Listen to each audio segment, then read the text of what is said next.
everyone. Welcome to another live stream. How are you all doing? Thank you so much for joining me. This is Monday morning in Seattle. It is raining pretty hard today.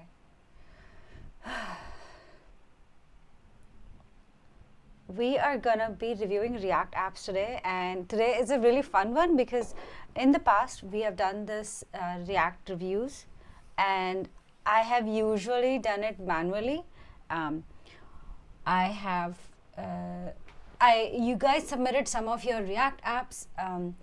I think we went through 5 different React apps, and so far we've been talking about some of the common problems in React apps, some of the common patterns, anti-patterns actually, and how to improve performance. We've been talking about UI as well, the entire UX experience. So today, this live stream is an extension of that. But today we're going to be not only be reviewing React apps manually, which is me doing it, but also I'm going to be using CodeRabbit, who's the sponsor of today's live stream, to review these repositories as well. I've got 3 repos today. I'm going to first start off with a Netflix clone that I have built for a React crash course that I recently recorded. And then I'm going to review 2 other community apps that you guys have submitted. If you want to get your app reviewed, I'm still accepting submissions. So let me share the link for that.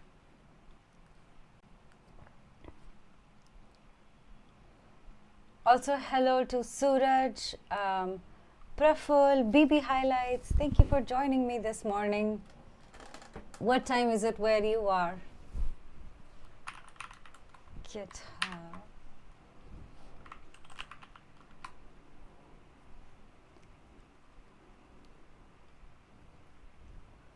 Why waiting? Hold on.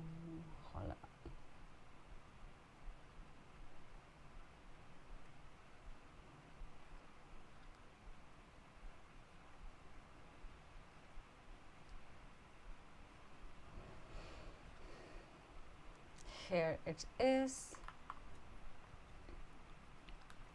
10:45 p.m. Wow, that is super late. You can submit your apps for code review here. There you go.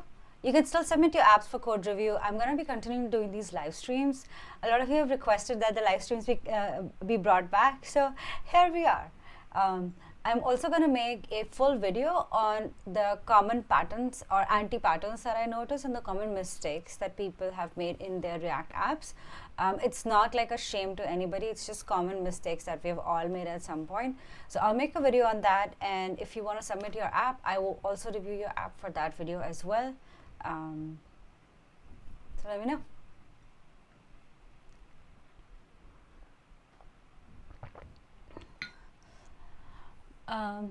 But today, hi Prateek, welcome.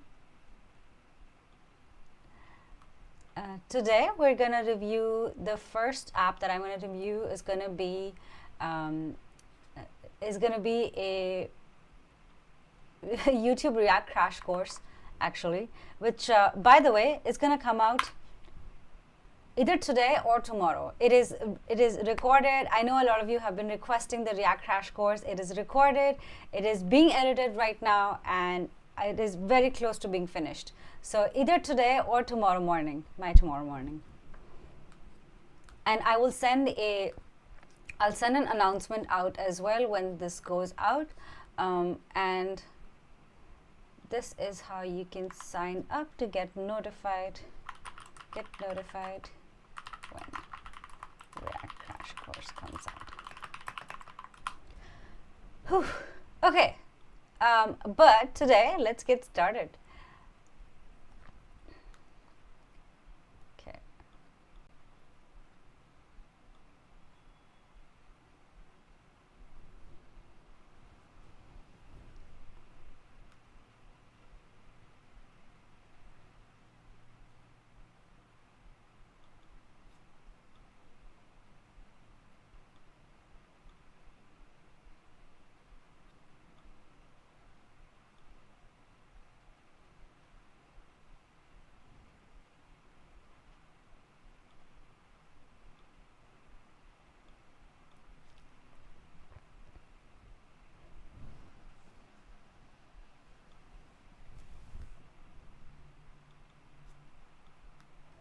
I'm going to make sure that I have my window open and ready to go.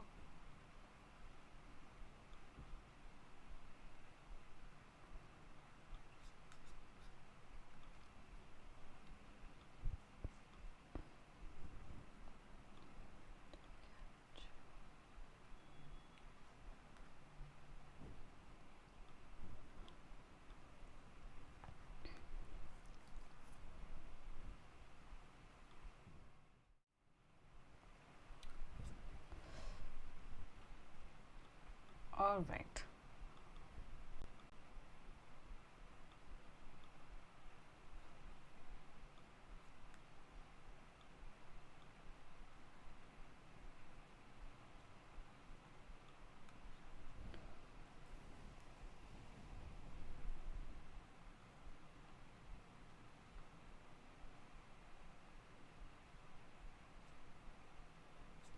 Let me make sure that this is big enough.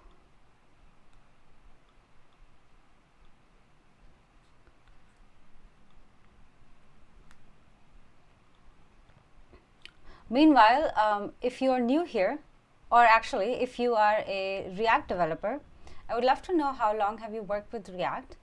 And if you are not a React developer, I would love to know if you're a full stack developer, front end developer, what language are you using? And how comfortable with React you are.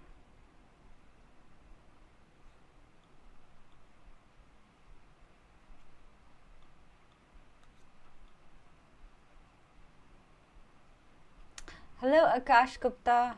Oh, I know what to do. I know. Hold on. I'm going to do this. That's much better. Done. Okay, I think this is much better. All right, I'm going to make this bigger. Hopefully you can see this well, and I'm going to zoom this in.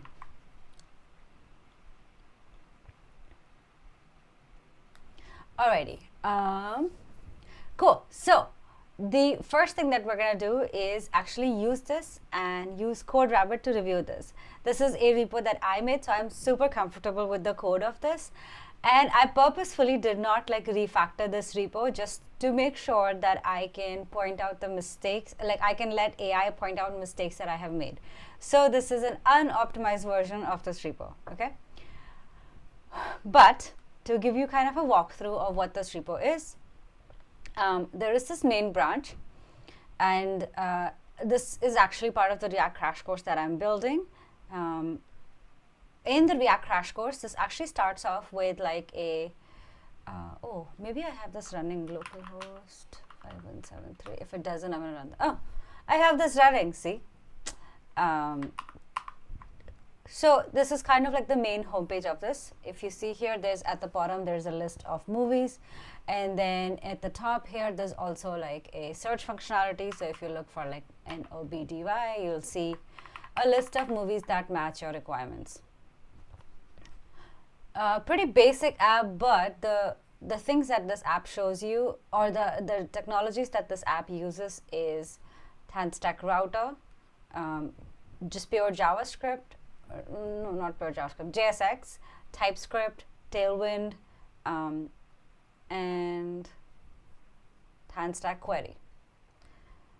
So the idea behind this app is to help you understand these and Zostan. So the idea behind this app is to help you understand how React concepts work while building an app together and not overwhelm you, so there aren't tons of like features in this, and that is on purpose.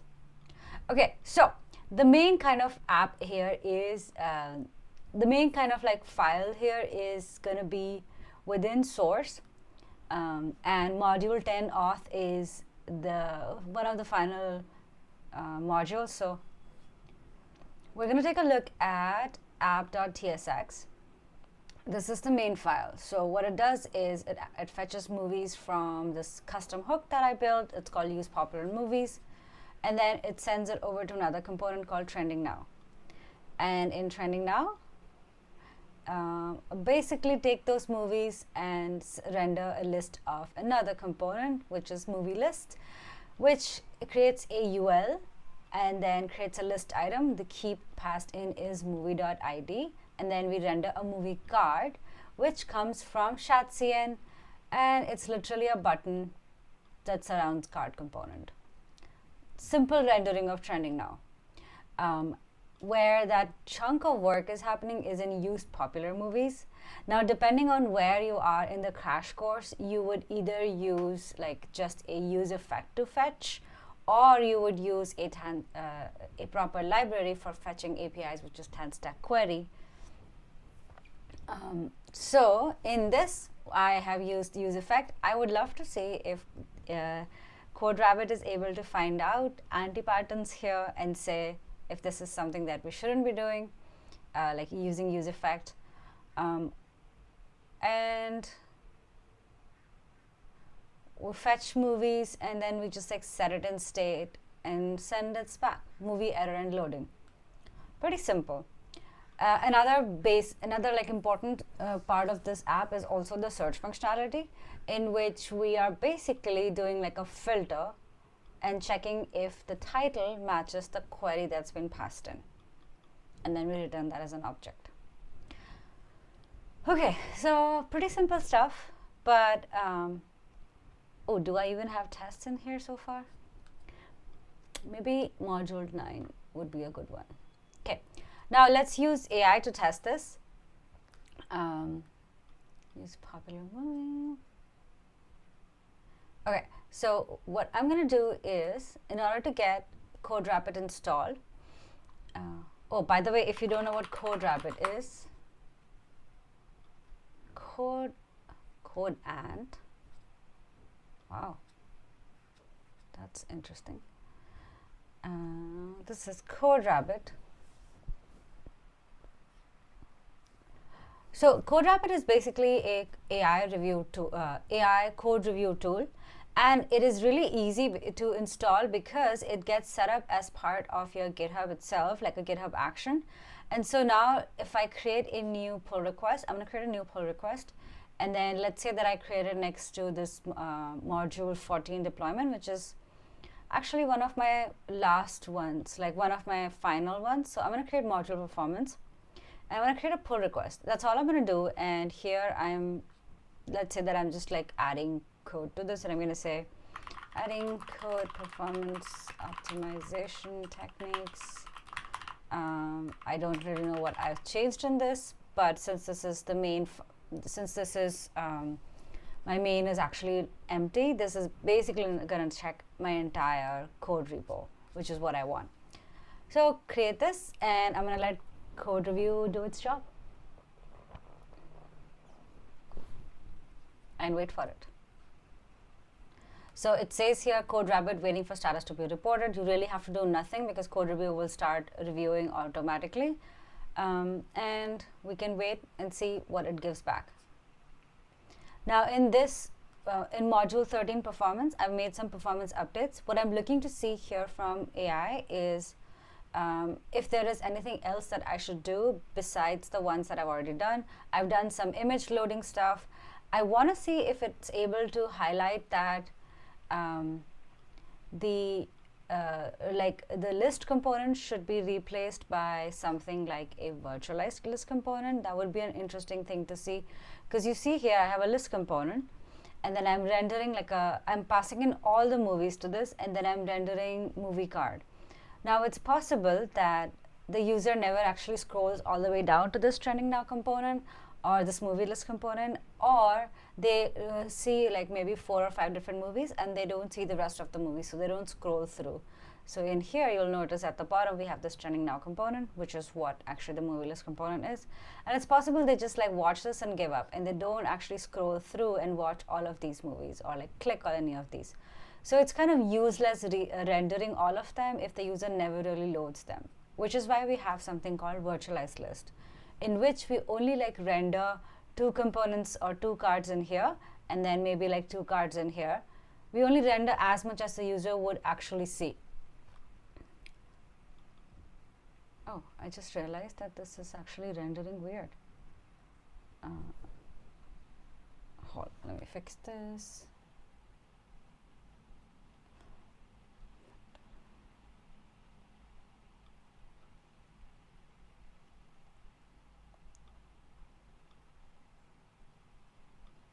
That is better. better. The window capture.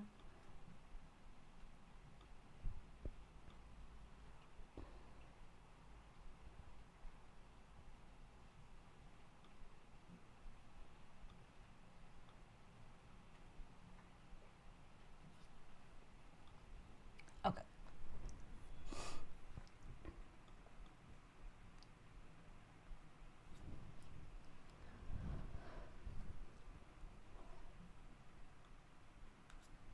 Yeah, so basically virtualized list would only render as many components or as many cards actually, or list items that you need right now in the viewport, and just a little bit more outside the viewport, so that when a user scrolls it kind of looks seamless. But then for the rest of the items in the list, it will actually not render them until it is time. So it's kind of like lazy loading of lists.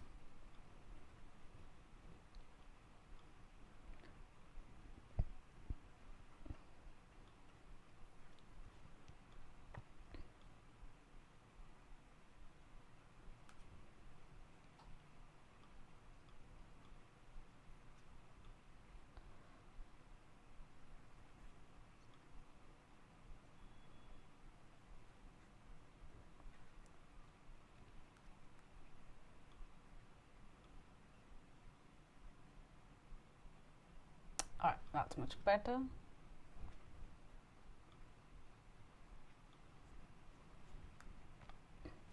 Let's see how far it has reached.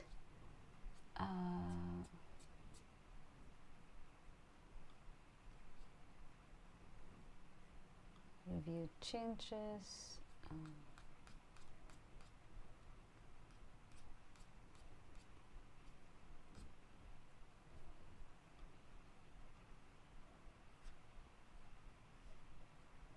Okay, still processing.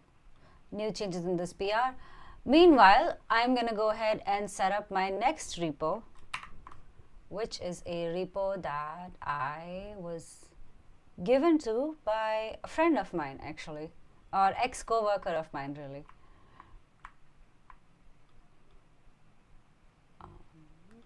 Move this in here. Opportunity hack. Oh, Cloud Code.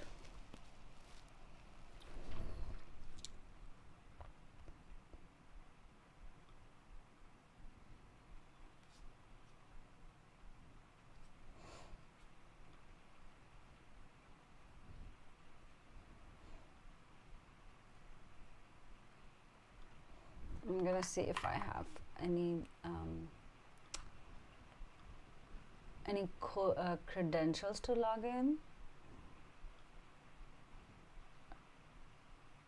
Okay, so he says, this is by Greg Vanoni. He says, rip this apart, focus on performance, React pitfalls, UX misses. Okay, let's do this. Focus on performance, React pitfalls, and UX misses. So for this, what I'm going to do is I'm going to review this app myself manually, and then I'm going to get CodeRabbit to review this as well.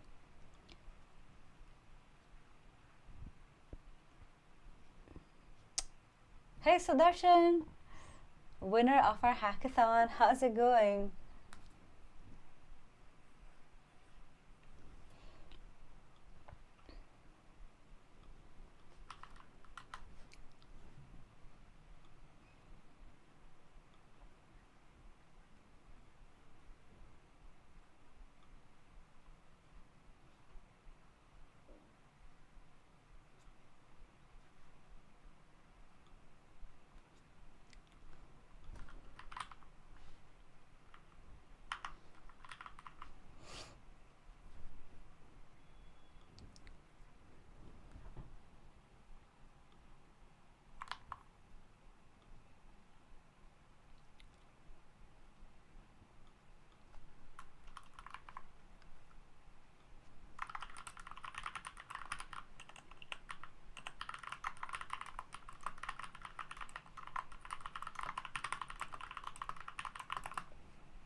am doing great. How are you doing? I am doing great too. I've got my chai, I've got my rain outside. Perfect day for some live streaming. It's feeling like fall cozy. Hey Sam, hey Shruti, hope you're doing great. I am doing great. How are you doing? Where are you joining me from? Looks like you're a first time viewer, so welcome.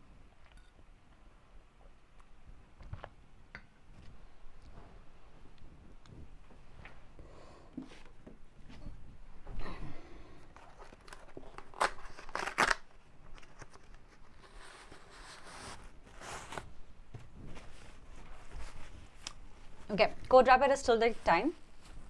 Meanwhile, let's actually manually start reviewing Opportunity Hack. I was trying to see if I have login credentials for logging into Opportunity Hack, but I don't. But it's okay. We'll maybe log in.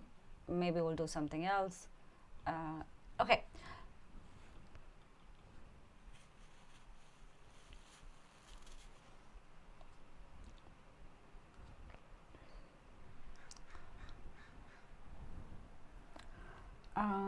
Noise. Well, I have this one question. I watched your staff engineering video. I'm good as well. What question do you have, Sam? I have like 3 years of experience at ST. Oh, cool.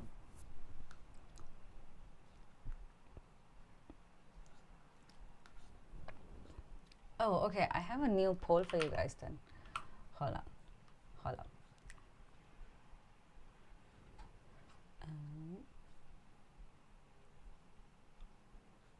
Start a poll. How many years have you of experience do you have with React? Okay. What's React?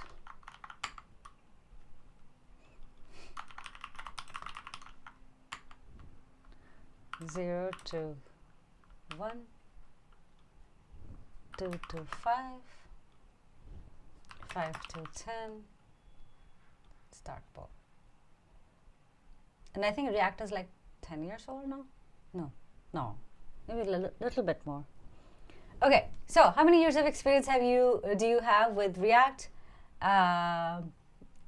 You're completely new to React, you don't know what React is, totally fine.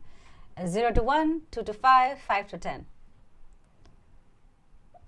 And this just helps me kind of like understand how much in detail I should go when I talk about code review.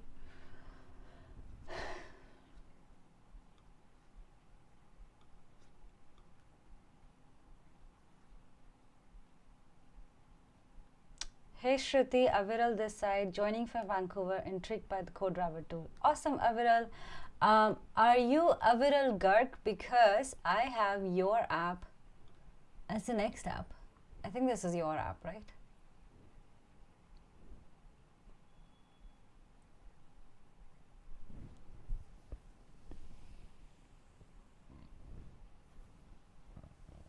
Oh yeah, awesome. Hi Aviral.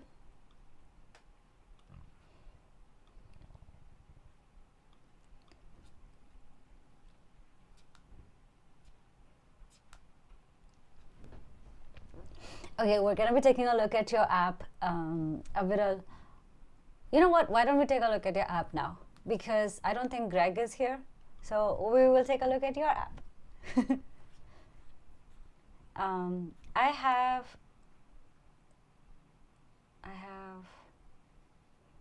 a fear chasing getting better with technical skill. I have a fear chasing getting better with technical skills, but I see people at the top does not even care about tech skills. I mean, seems like they don't even matter. They promote hard work, but seems it's opposite the top hierarchy in any org. Okay, so what is the question? Varun, why you don't organize hackathon kind if it is possible? Oh, we just organized a hackathon. So this is a Tech Hustlers hackathon. What does that lead to? registration. We actually just finished organizing our hackathon, and if you want to participate in our next hackathon, we will be organizing our next hackathon when I reach 100K, which let's hope it's this year because we're so close. Like 1/5 of the way, 1/4 of the way. Oh my God.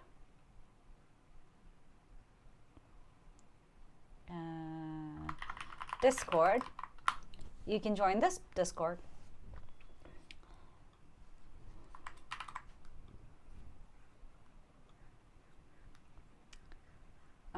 And we just announced our hackathon winners. And I think Sudarshan, if he's still in the chat, was one of our winners. So yeah, join our Discord. You will get to know. Azim, welcome. All right, folks. So still have your question. But ask away your question. And Viral is actually in. Hi Shruti, thank you for reviewing. I'm currently exploring using Cursor and some AI tools I created to build this website. I'm curious to see how well these tools did. Okay, cool. Yeah, I saw that you mentioned that this was created by Cursor, so I was very curious to check it out. But first of all, I'm going to see if there is a way to run this. Speedrun interview prep. A voice-enabled coding interview preparation performed designed for speedrun revision. Practice algorithmic problems with minimal tokens while covering everything exhaustively. Perfect for quick review sessions before interviews. Nice. This is really cool. Like, I love all the interview prep resources everyone creates. In our hackathon, somebody created a DSA bot. Tejas actually created the DSA bot for helping people with interview preps and data structures and algorithms. And I love tools like that. Okay, so speedrun format, voice interface, voice interface will be really cool to test. Categorize problems, organized by algorithm type, quick revision, autosave, cool. React frontend located in the frontend directory, local development, cd frontend, npm install, npm run dev. GitHub pages. Okay, what is the link? Aviral, do you have a link of where this is deployed?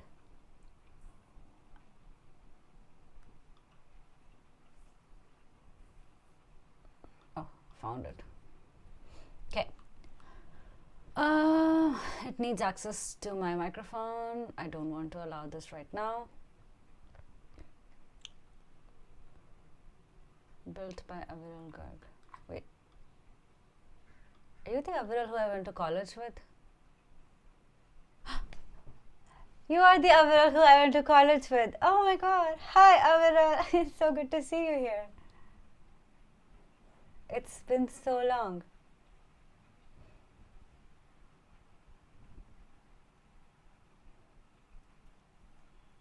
You're not properly audible. Oh, really? Hold on. Did my mic lose connection? Let me test. This mic is on. Am I audible to anybody else, or is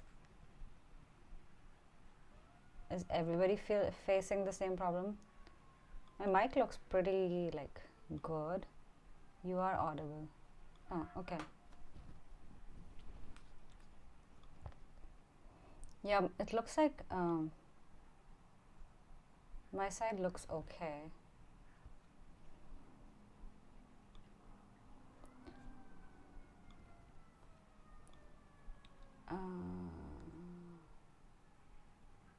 Yay, second hackathon within this year. Let's go. Yay. Yeah. Second hackathon is coming whenever I reach 100K. So let's get there faster. Okay, so first things in this is, oh my God, go back.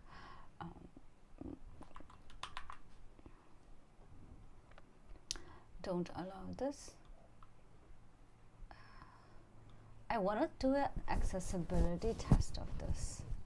I'm feeling that this, I'm feeling that this is not properly like the code is not words. UI is not accessible because there isn't enough contrast between the foreground and background, especially here. So let me go ahead and give this an accessibility test. Accessibility and navigation analyze.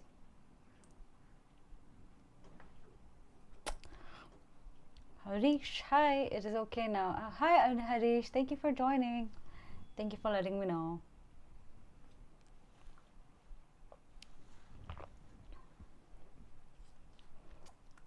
Okay, meanwhile, I'm gonna go into your front-end repo.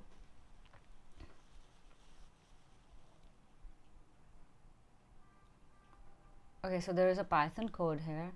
There is a front-end repo here. So let's go into front-end repo. Okay, source.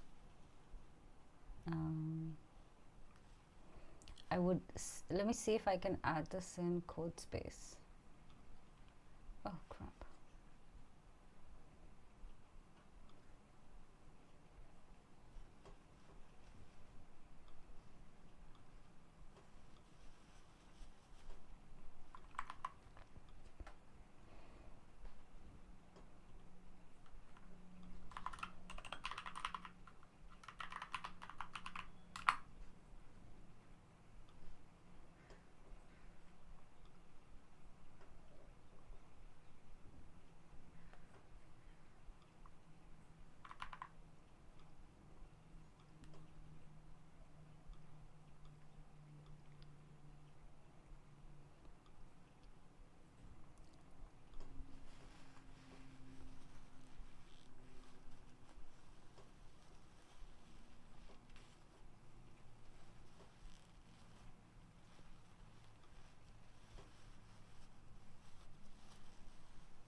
There it is.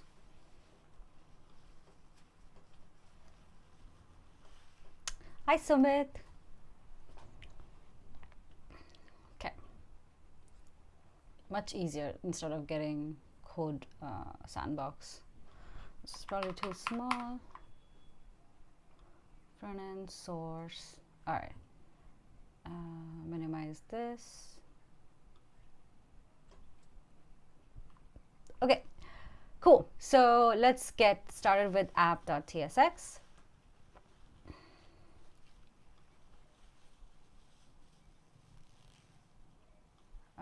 It's been a while, so good to see you grow in front end. By the way, in the website, there are not so visible sidebar on the left and the right. On the sidebar, there is not so visible. Oh, yeah, I see it. Oh, interesting. Okay. All right. How does this behave when you have only keyboard? Okay, I'm gonna give this a reload. This page did not have any content. That's weird. Why does Lighthouse says this page does not have any content? Please ensure you keep the browser window in the foreground. Oh, are you kidding me? Okay, try again, Lighthouse. Okay, analyze page load. Let's go.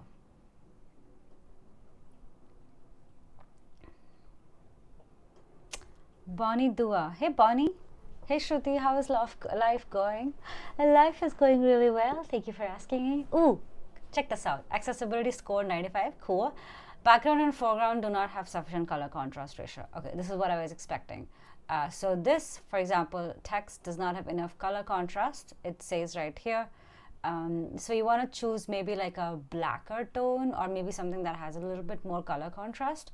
Otherwise, it's hard for people to view this. Same everywhere, like it'll show you. I think just maybe like choosing a darker shade of green if you have to will fix this problem. Then it didn't check anything else, but let's see.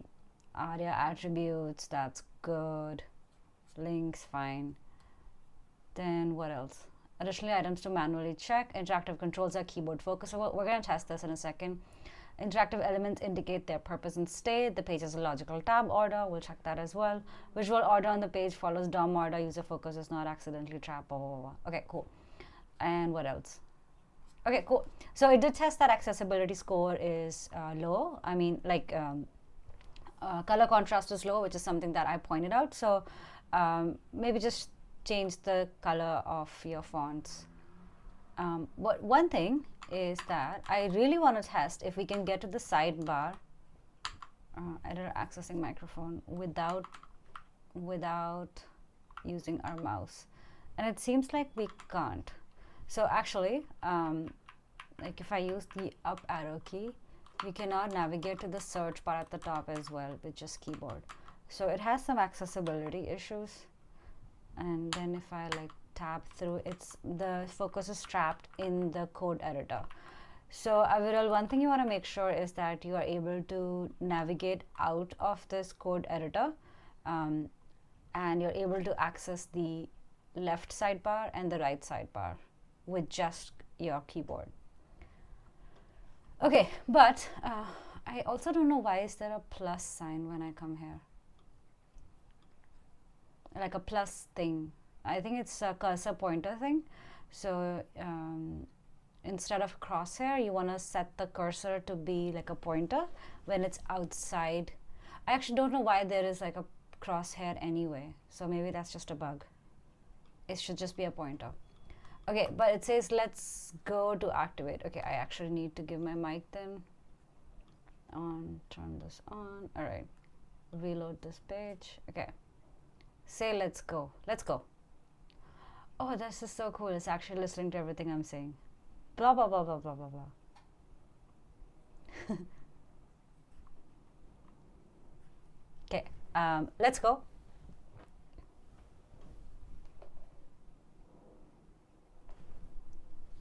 Do something. Say let's go to activate. Let's go.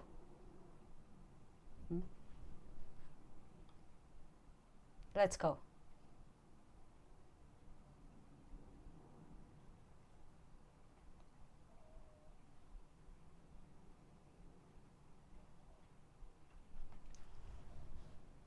Let's go. I don't think it likes me. Okay, I'm gonna try something else.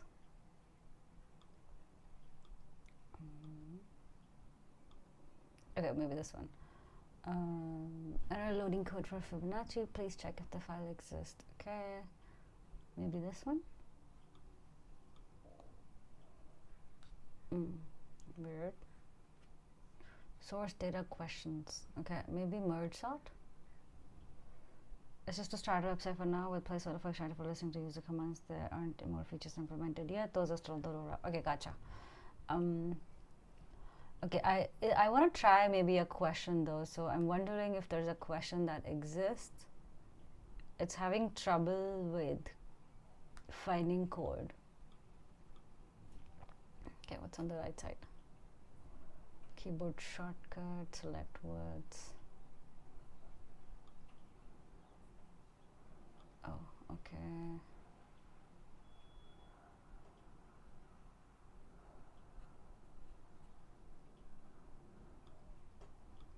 Okay.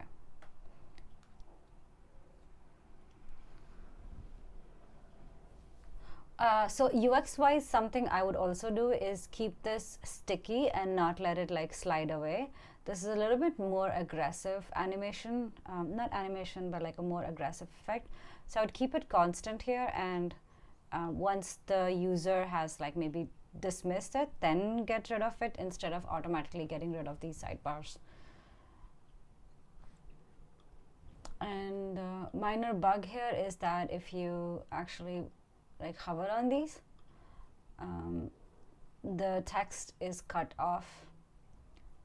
Small bug. I do like how this shows up though. This is really cool. And I like how there is like a highlight hover effect when you are talking. It's kind of highlighted.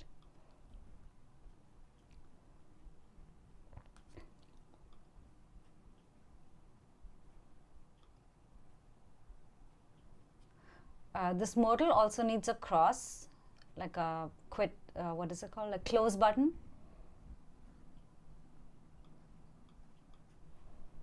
Show head shortcuts. Nice. Looks like keyboard shortcuts are edited pretty well. Select keyboard. Also, something I would do is that if you do this keyboard shortcut, like for example, if I run code command enter, this modal should disappear, so it should automatically dismiss. But I do see that it actually dismissed on escape key, which is good. Okay. All right, let's look at the code. Is this the code? I think that is it. Yes, cool. All right, app.tsx. I'm going to minimize this a bit. So what I'm testing here is organization of the code, any glaring errors, anything that is an anti-pattern in React, and any obvious performance things. I'm not going to dive deep into performance things, just because I don't have time right now. Okay, so I do see that you're using useRef, useCallback, useState from React. I want to see which React version you have. Okay, 19, cool. So because you have React 19, you can also automatically optimize by using React compiler. So you won't have to use useCallback. But it's fine if you're doing it like for some, you don't have to. Like for example, this, you don't have to. Okay, but let's actually review the code. So we're an app.tsx file, and already I can see that this is a really long file. So you want to break this down. Actually, this is huge. Oh my God, I just didn't realize how big this was. Oh. You want to break this down into smaller components. And I think if Cursor actually implemented this, then it's possible that it actually kept writing in the same file. So it's possible. You want to break this down into smaller components, and then you can move them in those components into this folder components. Then your types, you want to put them in a file called types.ts. I don't see that file here, but you can move all of your types out of app.tsx and put them within types.ts. I do like that you're using interface instead of types, which is good.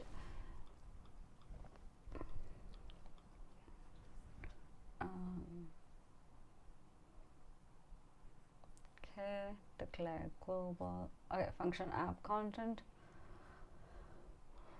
Show shortcuts, show welcome will for first time visitors. Okay, local storage.get item has visited, return this. All right, so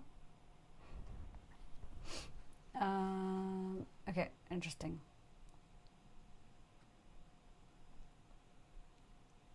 All right, so what I would do is, now local storage is something that is outside of React's boundary. So you want to put local storage anytime you reach into something that is outside of React's boundary. And by React's boundary, I mean the stuff that React has control over. You want to put that in use effect. So this should go into use effect. And the way you can load this on the first load is by having, I think you probably know this already, it's just by having the same line of code here, and then you just add one dependency. So you want to do like this in here.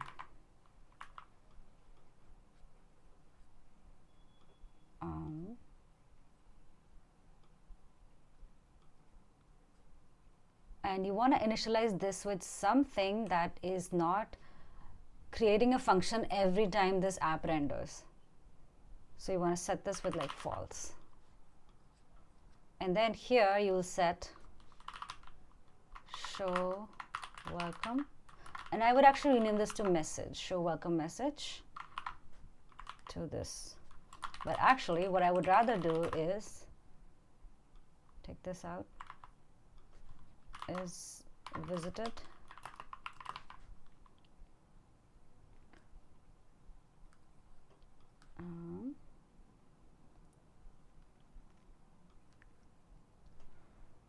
Get item, and then I'm going to set this to is visited, or like has visited.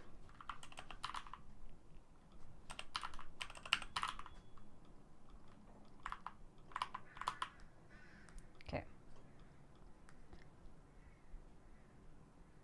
All right, and then we've got colorized solar palette.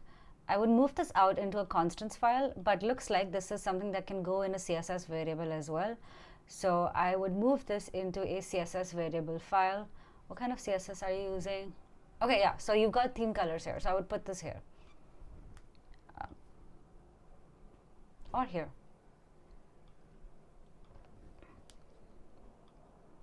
Actually, you know what?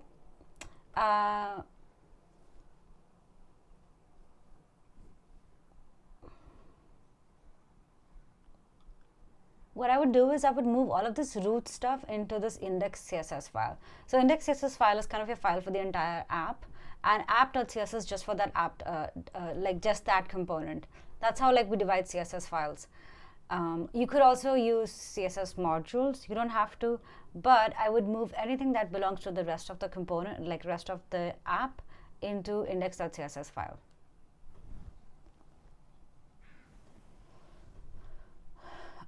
Especially like this stuff. So move this to index.css, and then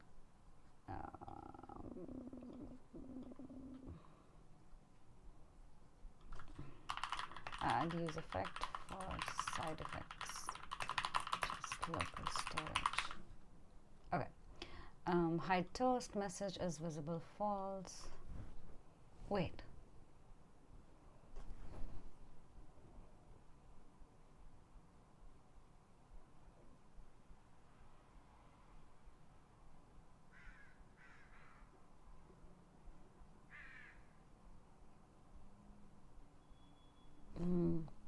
This is an anti-pattern actually.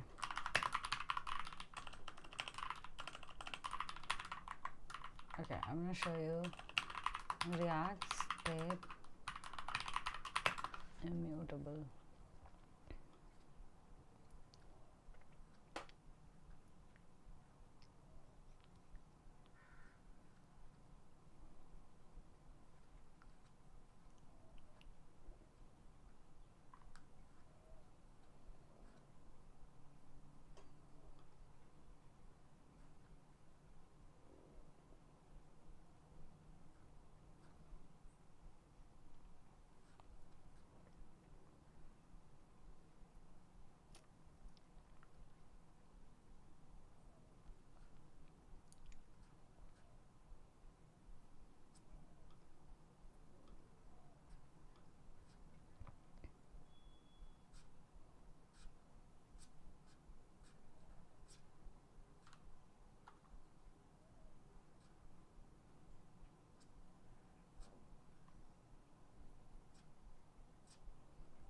Okay, never mind.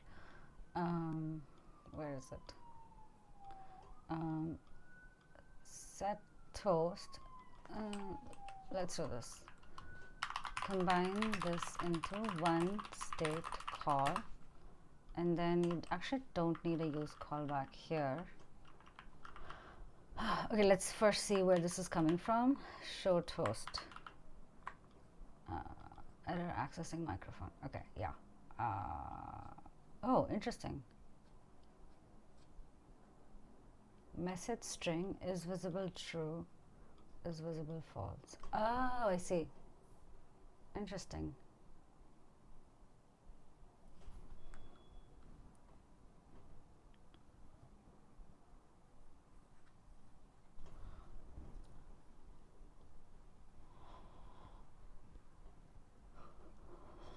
You also don't need a use callback on this. It's not really doing anything. Okay, so what you can do is show toast, hide toast. This is a, it seems like it's a, oh,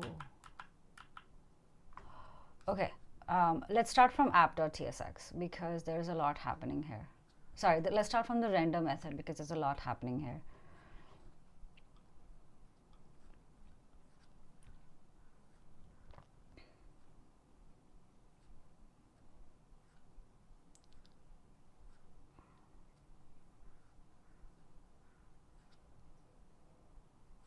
Oh my god, this is a lot of code. Okay, div class name equals app. Okay, so you actually don't need this anymore. We can just do app style equals app style. So why do you have class name and app style? App style is background color applies for as background. I think it's probably coming from Claude. That's why it's kind of like that. On click handle app click.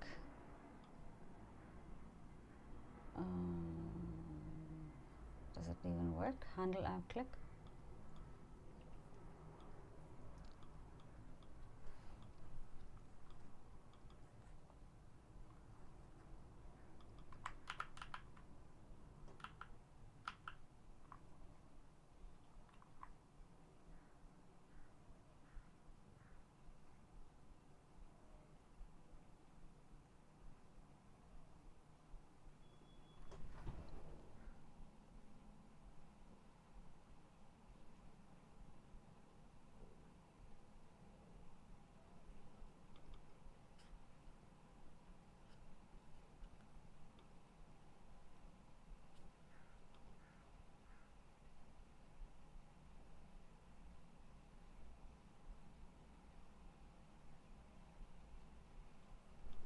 Okay. This function you definitely want to optimize. Oh my god. Okay. All right. So basically, when do you want to use callback? So right now your function is doing actually a lot of stuff, right? In a complicated function like that, you definitely want to optimize with use callback. But if you use React compiler, you don't need to add use callback yourself. I'll cover how to use React compiler in a video, but I want to show you React compiler. I want to show you how to get this set up. Installation. So what you do is you install this Babel plugin, npm plugin, Babel plugin React compiler. Then you add this in your Vite setup. Let me check if you have Vite. Yeah, you have Vite. So here you've got this plugins, right? So here you would add this plugin, this one, Babel React plugin, and that's basically it. Then all of your code is automatically optimized, so you don't need to add like use callbacks anymore. I'm gonna quit some of these. Okay. So that is something I would say. So you don't need to add use callback here yourself. But if you're not using React compiler, this is kind of a function you want to optimize.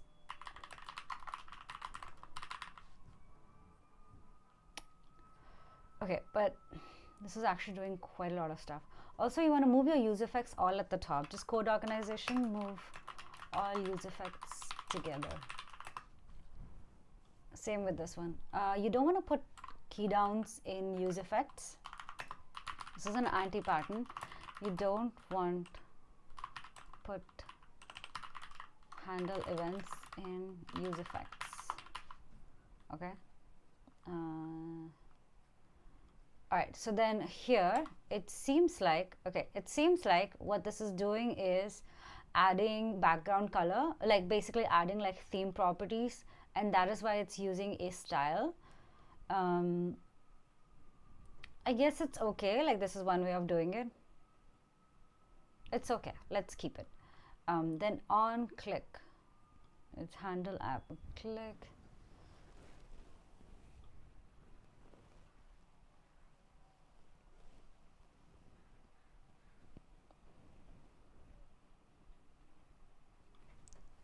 This should be like this. Only show when voice is active, visual effects enabled and is awake, background interaction guide, audio level is this, is listening is this. Okay, where does this come from? Audio level. Audio level comes from use state. Okay. All right, so this use toast, oh my god.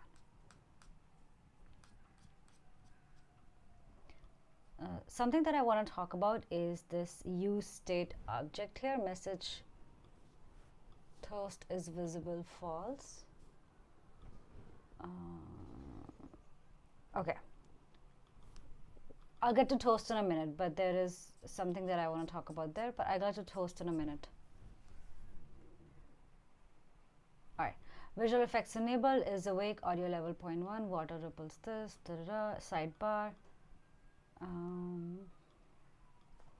So it looks like this can itself be a component. It could be like audio level component, visual effects enable, background interaction guide, and this water ripples can go inside your audio level component. Oh my god. Oh my god.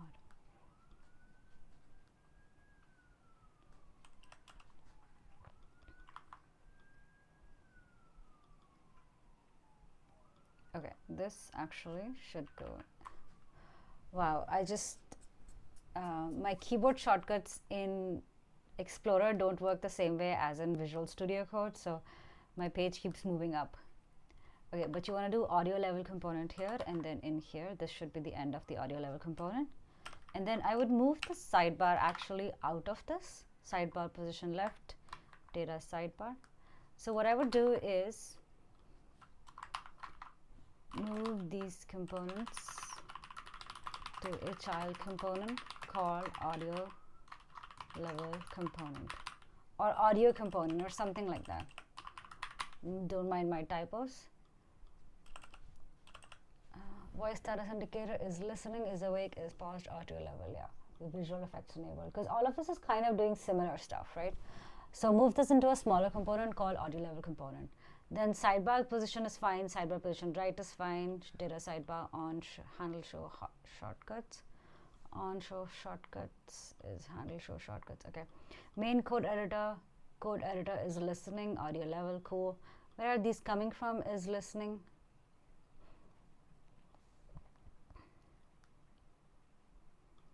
Okay, all right, so it seems that you are storing all of these functions like these state variables and then just passing down through props.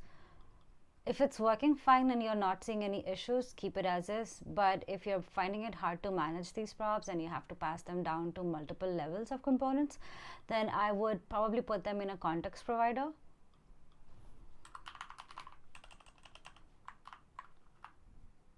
Move state variables inside a context provider or Zustand /Redux. Actually, Zustand is probably fine for you. Zustand is a state management library. Context provider comes right out of box from React. Context provider.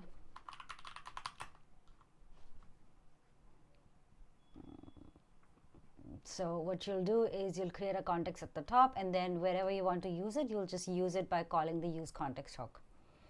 And the way this works is, for example, like maybe in here we'll check. There. So you create a context at the top. Actually, you will create this in a context provider file, and then you can read it wherever you want. So you just want to wrap your entire component in theme context, or for you, whatever that context may be, and you just want to read it wherever you want. You can also do this with Zustand, which makes it easier as well. Transcription toast position over code editor message. Yeah, because it seems like they're all you're passing down props to all of them, so you could use state management here, clean up your code a little bit. Welcome modal for first time visitors, keyboard shortcuts modal, toast notifications. Okay, now this toast notification, this is a interesting one. Subtle creator credit. Okay, toast messages this is visible, toast dot is visible, on close, hide toast. Okay, so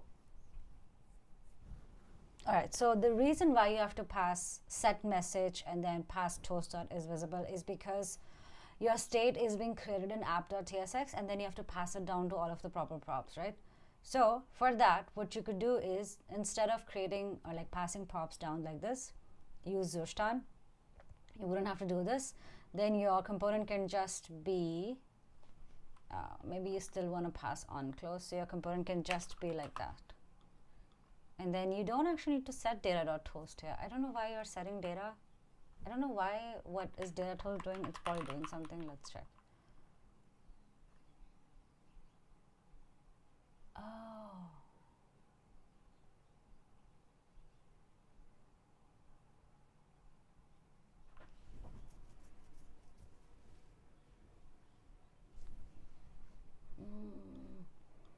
No, you don't want to do it like this.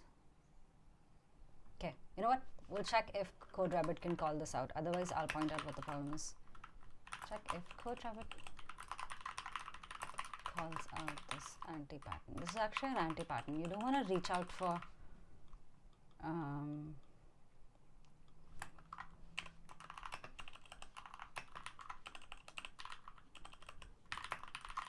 use ref, yes. So you don't want to reach into elements like this. You want to reach them through use ref.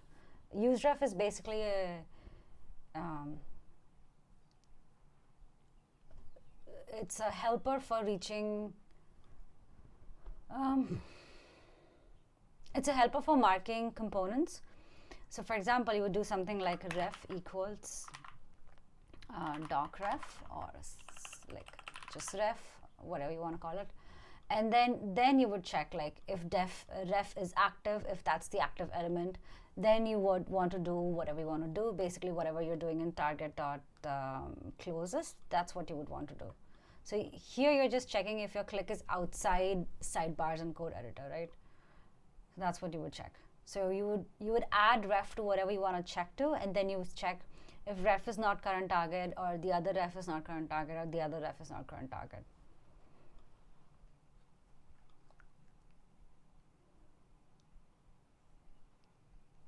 Why does this have a problem here? Okay, so again, you're adding style, inline styles in here. You should keep one, you should put this in CSS.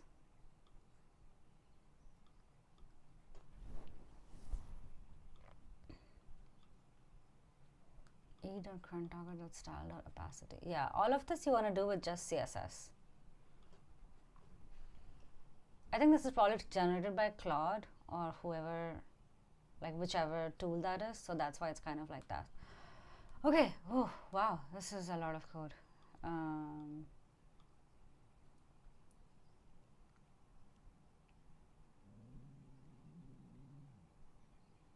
So what's happening here? Handle key down.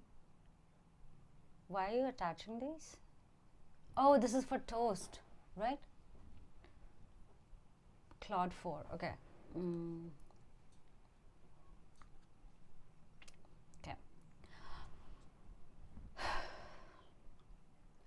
All right, let's see if, I think I made some changes and I'm going to save them, and I'm going to see if I can create a pull request, and I'll see what Claude has to say about this, or CodeRabbit has to say about this. Okay. Now, how do I make a pull request in here? I'm going to go back to my GitHub.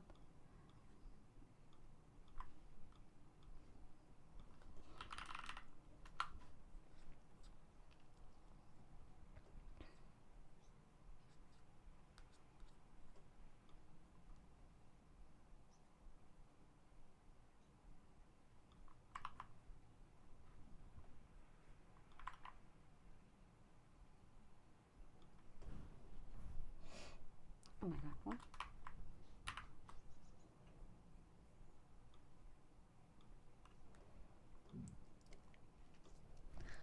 How do I create a pull request from here? I should be able to. Oh, there it is. Create new branch.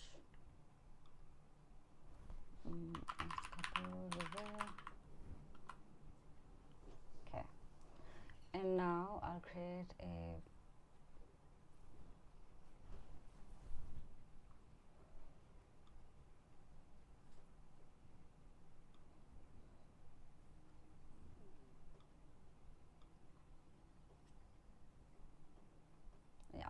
create a fork, allow, Shruti Kapoor.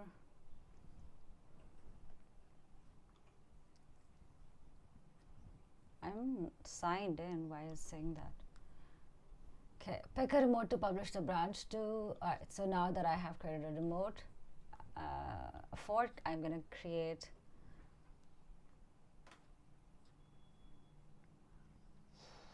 where is it? I can add you as a collaborator. My GitHub handle is shrutikapur08.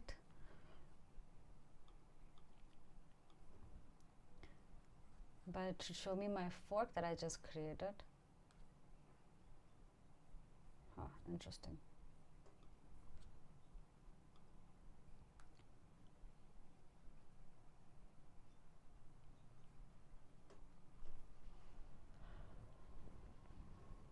Oh no, not VS Code.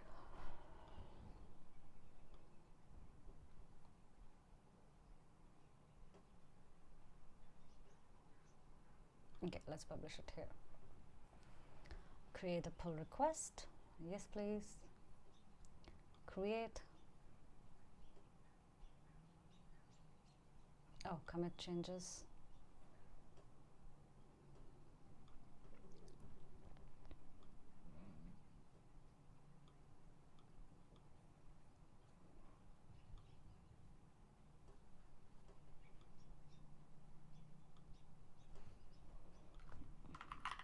Adding CodeRabbit comes.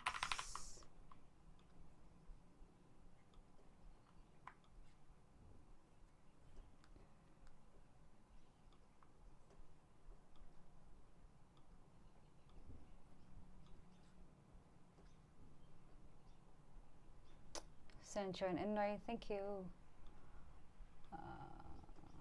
There are no changes? Why? Did I already add them? I don't know, man. This GitHub code workspaces, I don't really know. Where's my forks though? There it is. Okay. This branch is up to date with this. Oh, there it is. Huh, interesting. Maybe my changes are not even saved. So app.tsx, if I save this, does it now think I have some changes?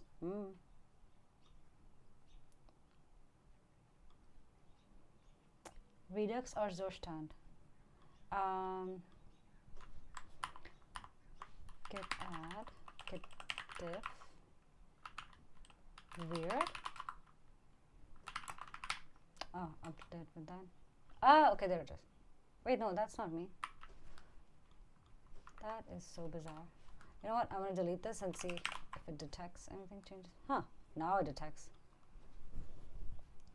Drop. But my changes are in here. Yeah, they're in here.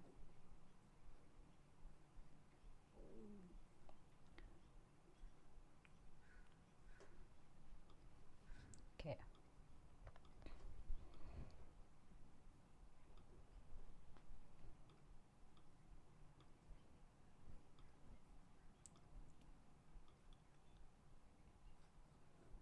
Front end. Who changed this? 50 minutes ago. Oh no, that's not even me.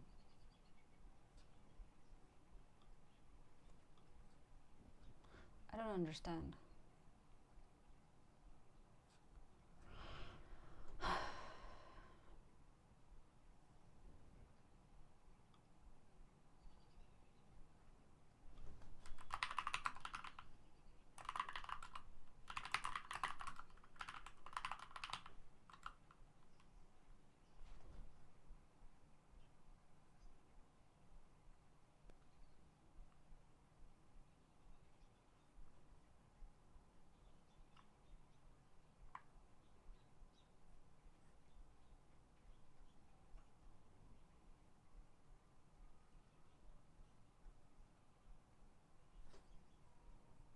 There's a linting issue, it seems.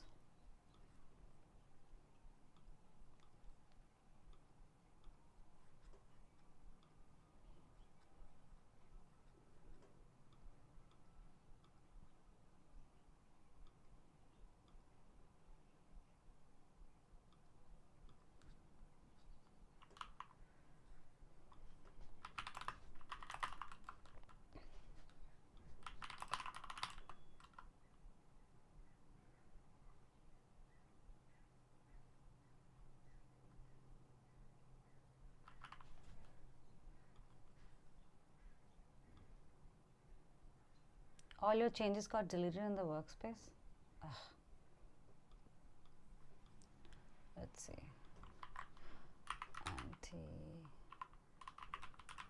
Are you kidding me?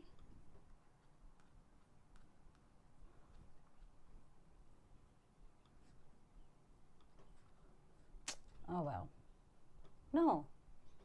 Oh wait, no, I didn't say this. Keep reps. Oh man.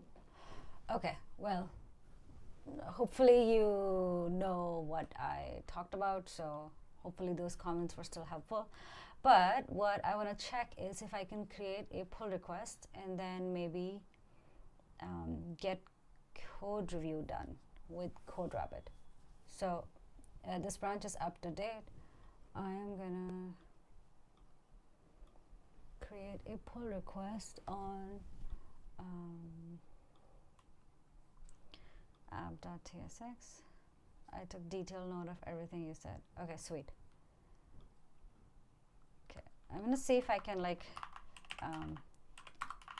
move types to types.ts.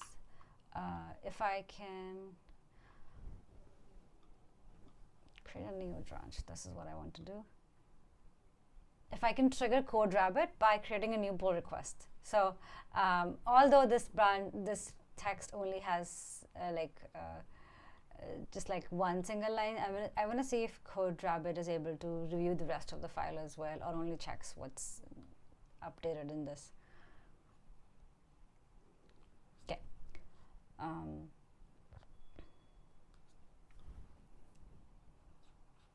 Okay, we're gonna wait for CodeRabbit to review here. But I think there was another place where I was looking for CodeRabbit to finish reviewing, which is, oh, I wanted to tell you something about your toast, right? So for toast, all right, so here, what you want to do here is you don't want to set messages like this.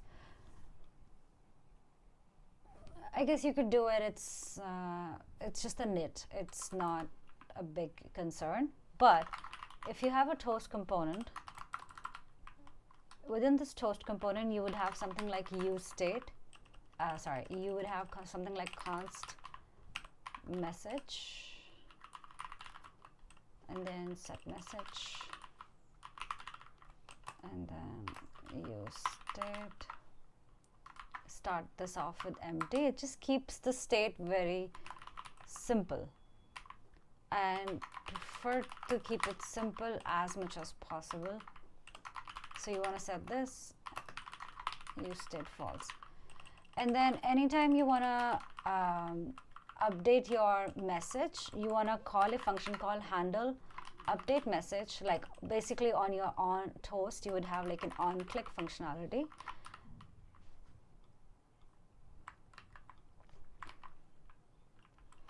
So this is your return.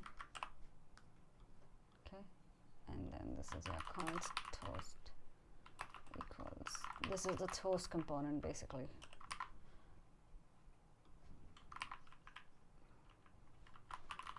Const handle click, handle update message, something like this, and then you have a message here.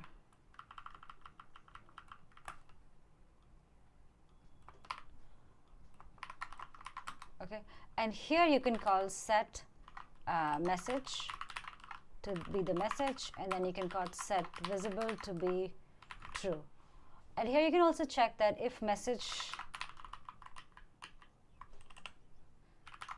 message.length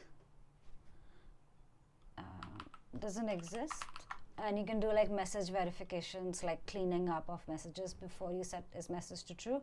If message.length does not exist, then you set it to if message.length exists, and set it to true. Otherwise you can set it to false. Okay, and then handle update message goes here.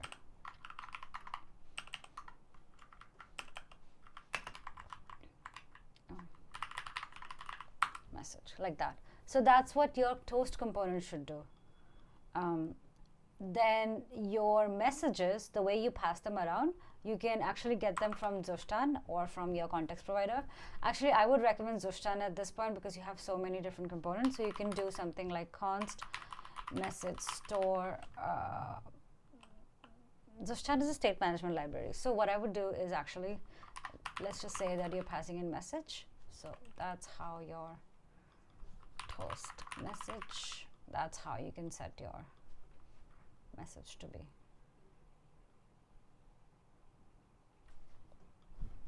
Like that. And then this can start off with empty, handle update message. Yeah.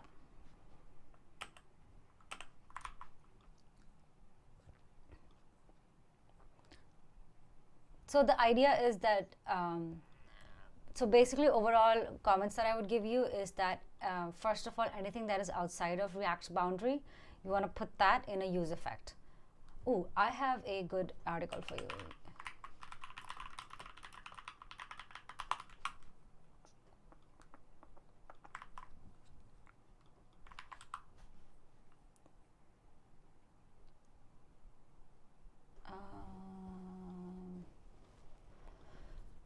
So yeah, you want to put side effects in a use effect, then any handle events like hand clicks, you don't want to put them in use effects. Code organization, like move things, use effects, they all should go together. Break your component down into smaller components, and then data that belongs to that component, for example, toast data, should stay within a toast component. Then, for example, audio levels and stuff, you want to break them down into smaller components. And if you want to pass data around, instead of passing them through props, because you have so many different components, you want to pass them with a state management like context provider or Zustan. Or if your app becomes super complex, then you can have Redux as well. I don't think you will need Redux as of now. And then you want to use React compiler to automatically cache and memorize performance. So I hope that helps. But now let's see what CodeRabbit says. Okay, it only tested the small stuff. So I actually have a suggestion we could do. Let's try edit file. I'm going to copy this file and I'm going to create a file called apps.tsx, commit changes, rename app to apps.tsx. I just want to see like the things that CodeRabbit gives. You can move this back to app.tsx. I just want to see what CodeRabbit says.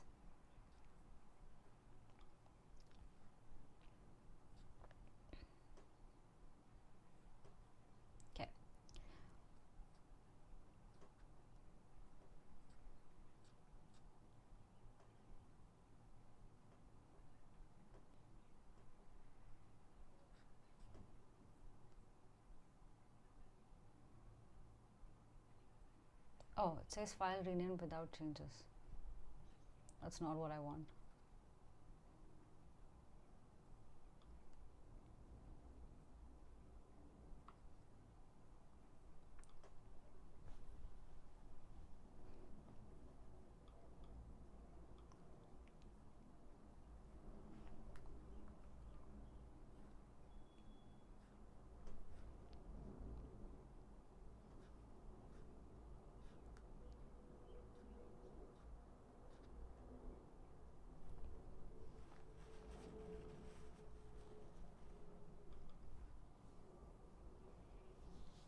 Oh, request animation frame.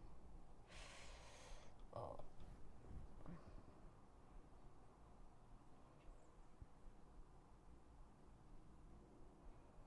I think request animation frame should also go within the use effect.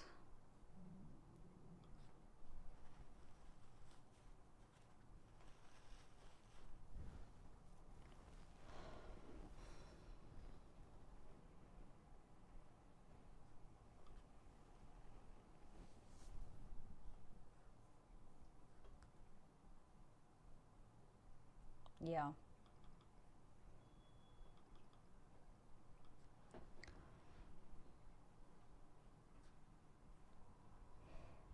Yeah, request animation frame should also go in a use effect. Also, you might want to use a ref instead of reaching into. You definitely want to use ref instead of reaching into DOM elements.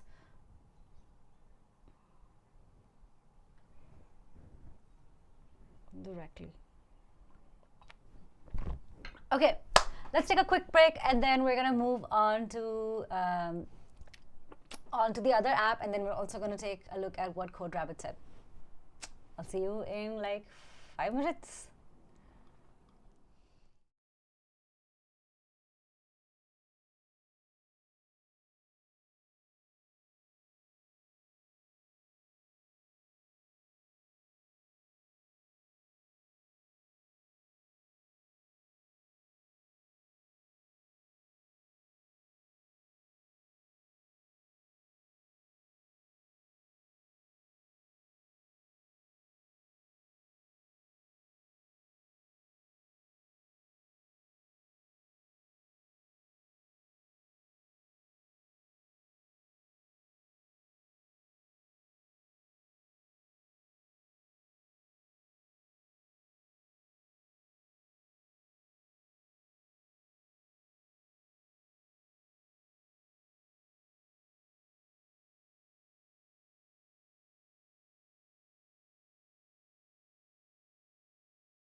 All right, we're back. Let's keep reviewing code.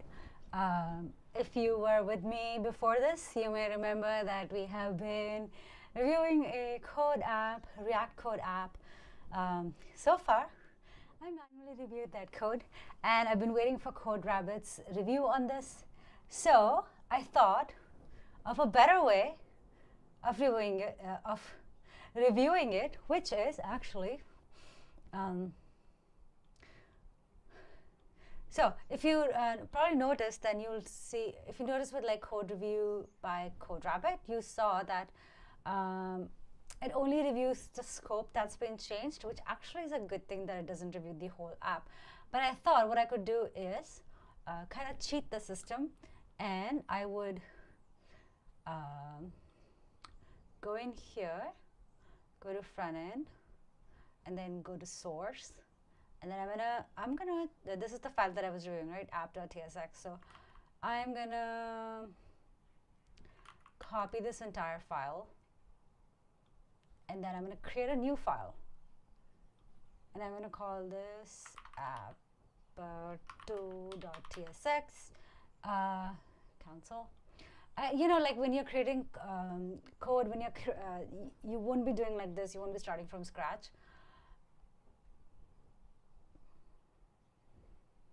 Oh shit, hold on. That's not what I wanted to do. Never mind, I'm gonna delete this pull request. But you know, like when you're reviewing code yourself, you actually have some changes that you want to test against. For me, because I am just reviewing code that already exists, I don't really have any code changes that I can test. So I am gonna fake code changes, and then, oh my god, did I remove my, oh no. So I'm gonna fake my, oh there it is. What am I doing? Oh, there it is, app.26. Okay, let's see, did I create a pull request? Compare and pull request. Do I have changes? Yes, I do have changes. Perfect, this is what I want. Now, testing CodeRabbit's review. Create pull request, cool. So let's see what CodeRabbit says now. Basically, why I'm doing all this is because I want CodeRabbit to take a look at my file and like give me comments in here. Typically, when you have a pull request, you would actually have valid changes that you want to test. I don't, because I'm just reviewing somebody's file. So let's see what CodeRabbit says to me. Okay, this might take some time. Meanwhile, I will chat with you all. So I have created a poll in YouTube, and the question is, how many years of experience do you have with the React? So let's see what people have said. I cannot see code, I cannot see answers in my tool, so let's see what people have said. Okay, so some people say React what? Most people are 0 to 1 years, which is good. 2 to 5 years is the next one, and 5 to 10 years, 16%. Cool, awesome. And 45 people voted so far. Okay, that's really good to know. So basically, that gives me an idea of how much explanation I should give when I talk about stuff. So this gives me a really good idea that, you know, you are looking for a little bit more explanation instead of just like giving the concept away. Okay.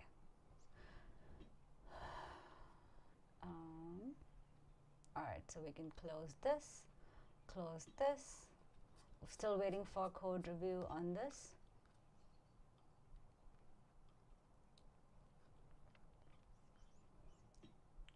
Approval from maintainer.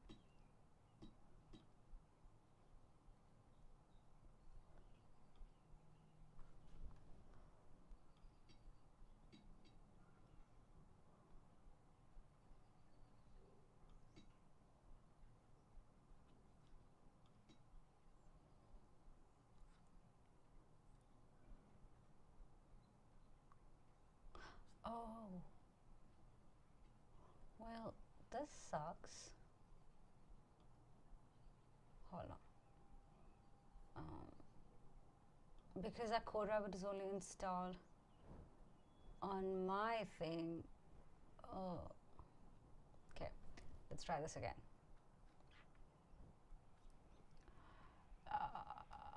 Shruti Kapoor. Where is my repo? SD. There it is. Oh, maybe you can show us how we can integrate CodeRabbit in our workflow. That is such a good idea. Okay, let's do that. So, CodeRabbit is super easy to install. I'm going to go ahead and delete CodeRabbit from my thingy.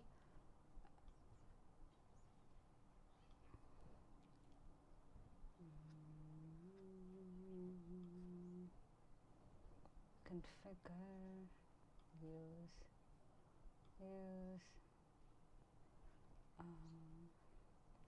uninstall. Okay. Okay. As you can tell, I'm a big code reviewer by AI proponent. I love Baz. I love Graphite. CodeRabbit has been great as well. So let's try CodeRabbit. Okay, so CodeRabbit is here. It's free for open source projects, so I'm going to go ahead and get a free trial and log in with GitHub.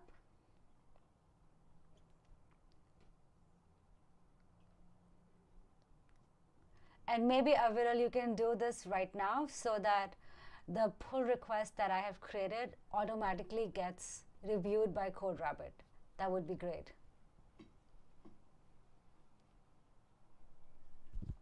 Okay.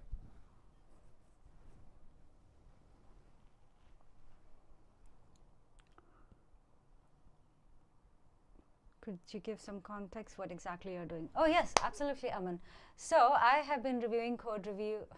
I've been reviewing code repos of React apps. I have 3 apps that I'm going to review today. I just finished reviewing one, which is Aviral's app, who is also in the chat right now. And the app was here, sdeprep.github.io. This is an app that helps you prepare for software development interviews by helping you use speech to write code. I am going to show you how to install CodeRabbit on my own organization. And then I'm going to click Add Repositories, and I'm going to give it the ability to access all repositories. Complete your sign up. Okay, hold on. I'm going to move this off camera.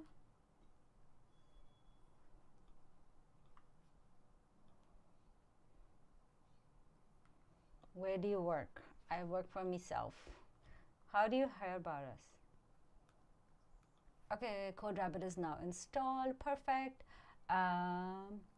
Now, anytime I create a pull request, it'll actually show me what is going on. Like, it'll automatically start reviewing code. It'll automatically give me suggestions. Oh, there's an IDE extension as well. And CodeRabbit also has an MCP for your Visual Studio Code. So that is amazing, because I did a kind of quick snapshot of how you can use AI to write code. Like, you can get Claude to write code for you, and then you can ask CodeRabbit to review it all within Visual Studio Code, which was awesome. Have you tried code review with Cursor? Yes, I have.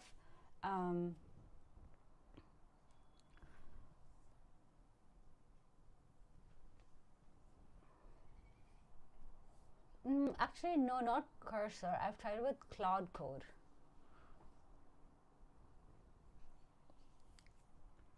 Yeah. Hey, love your content. Thank you, Incronet. Thank you. Okay, so Aviral, once you have that done, please let me know so I can go ahead and see how my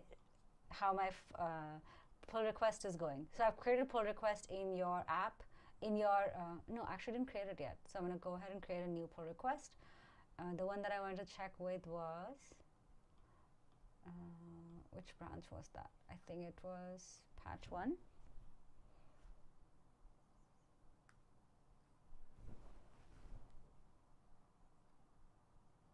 No, I don't think I've created that yet. But once you have that done, please let me know, Viral, once you have code review installed. So I'll go ahead and create a new pull request in your app, and we'll see what CodeRabbit says. Good night, Prateek.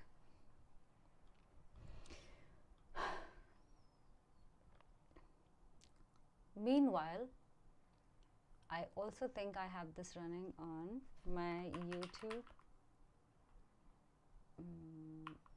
React course. There.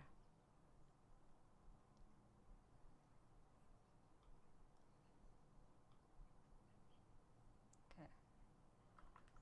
GitHub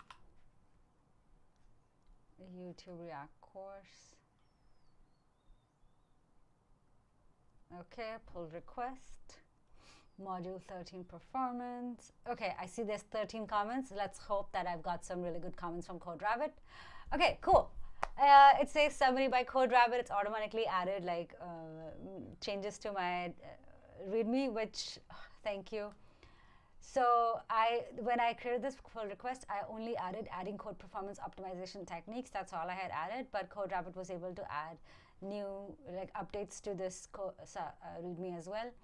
Honestly, I hate adding text in README. I find it so hard to do. So I appreciate the help here. Okay, it says initial app scaffolding with the landing page. Here's section trending now movies. Movie search page with live query updates and results. Header with sign-in controls and inline search. That's good. That's exactly what I added here. Responsive card-based UI and dark theme styling. PWA support via manifest. Oh, open indexing enabled via robots text. Oh, interesting.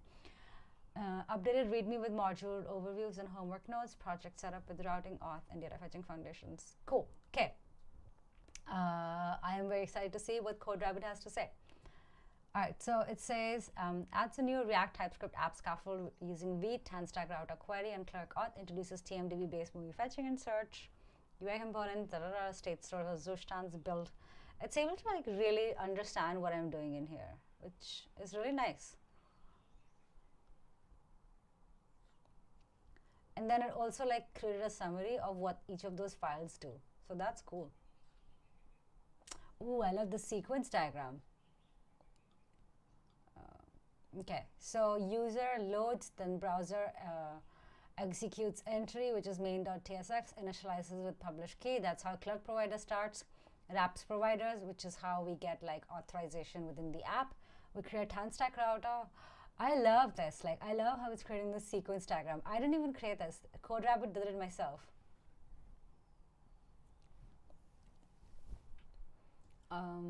And then it renders the app, render app route, use popular movies, which calls a hook when app renders. Fetch popular movies using auth token, which is from TMDB. If there's results, it returns back, otherwise renders that trending now component. So this is basically how my trending now component works. And it's created this like sequence diagram to show me how that's done. I really like this. Okay. And then this one is, this is how search works. So user clicks search. You've got the header component, which is where this is happening. I love how it's able to like find out which components it's touching as well. It's really helpful. I remember back at PayPal, we used to draw this ourselves. So the fact that AI is able to do this for us, it's so handy. And it also gives you back like an object that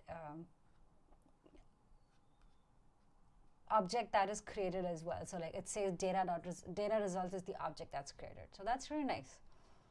Okay, result grid or no result. So the error case is also shown here. Cool. I love the way the sequence diagram is done.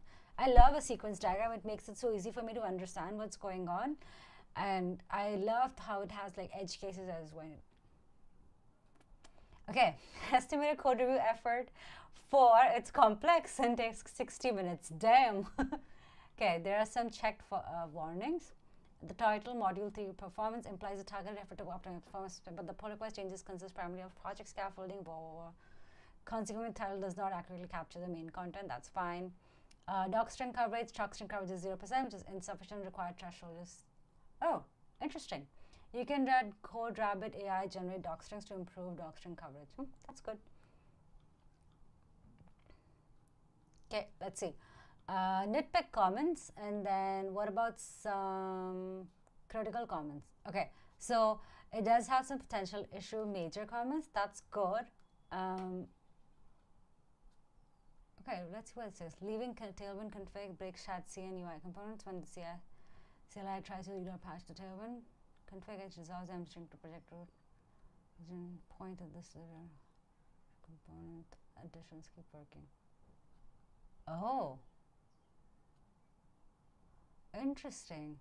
Oh yeah, because I have components.json, which is created by chassis and components, and it's saying that you should not leave config empty here. I didn't even notice this file, so I like this suggestion. So does it say you should, does it give me like fixes for this? Oh, there's a critical issue. Let's see. Fix dependency classification, move runtime libraries into dependencies, and build only into dev dependencies to prevent production installs which omit dev deps from breaking at runtime. That's amazing. I would absolutely not take a look at package.json if I was reviewing this code myself. So I love this, and it's also nice that it says it's a critical issue. Like, I like the classification here. Okay, use infinite hook. It's a minor one, whatever. What's the problem here is both search store and movie store export their hooks as named exports, such as this. Importing them as defaults here evaluates to undefined. So the first render will throw when React tries to invoke undefined as a hook. Switch to named import.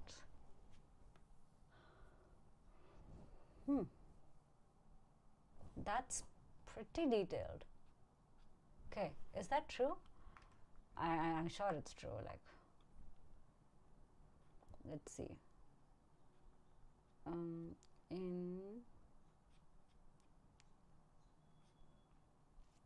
In use infinite movies, export function, which one is it saying?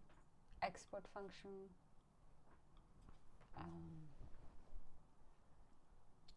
movie store. Okay, export const, oh yeah, export default const, use base movie store.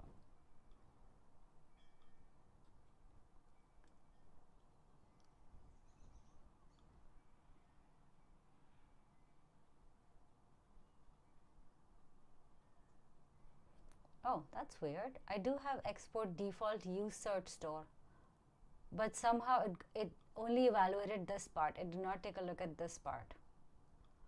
So this one,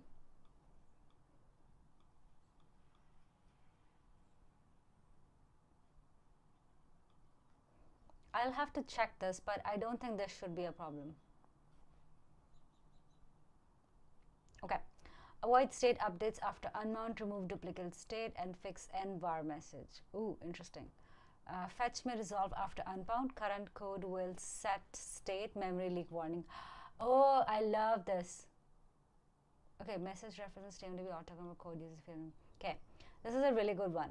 So this is actually happening because I've got this use popular movies hook, and in here, this is actually a good one to pay attention to. So I've got, I'm going to open this file. Use popular movies. Okay, open use popular movies. Use popular movies is here. And if you notice in use popular movies, I've got a function, but then I have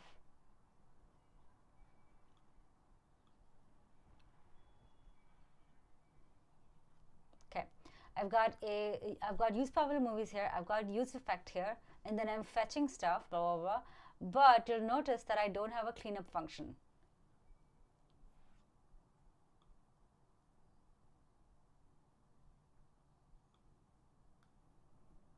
And this is really good that it called it out, because not having a cleanup function can cause memory leaks. And so it actually called that out in here.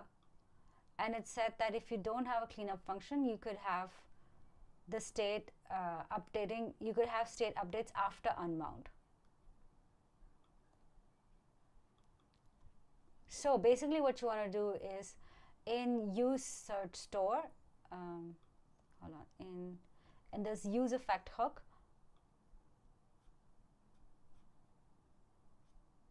I think it might have given me a suggestion as well. Oh yeah.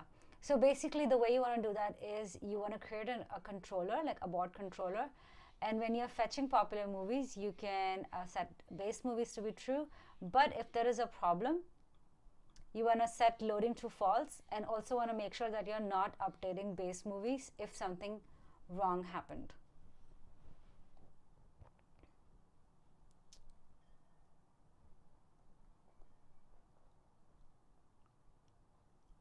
And then finally it quits in the cleanup function, which is right here, it aborts controller. So the difference between what this is doing and what I was doing is that I was always calling fetch popular movies, and if there was a problem, I would set base movies to be, oh no, wait, I do have a try catch. I think the only thing I was doing was set loading and set error.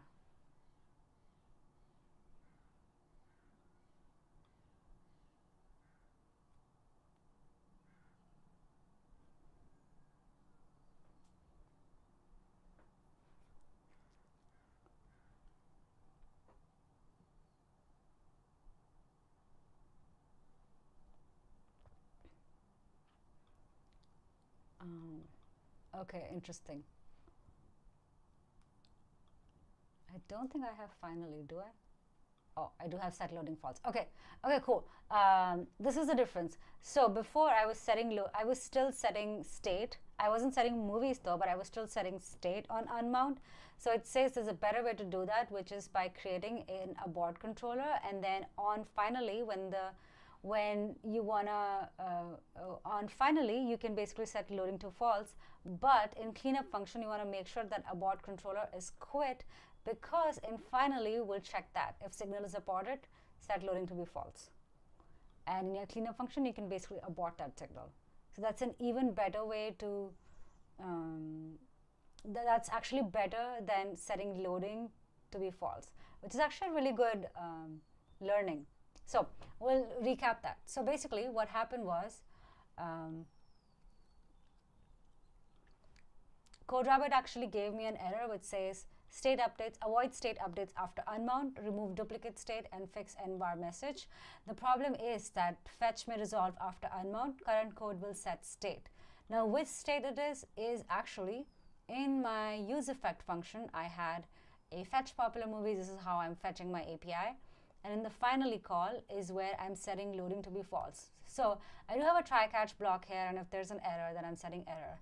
But the problem is I don't have a cleanup function here, right? So when this code or when this component unmounts, I may still have some updates that come back after the component has unmounted.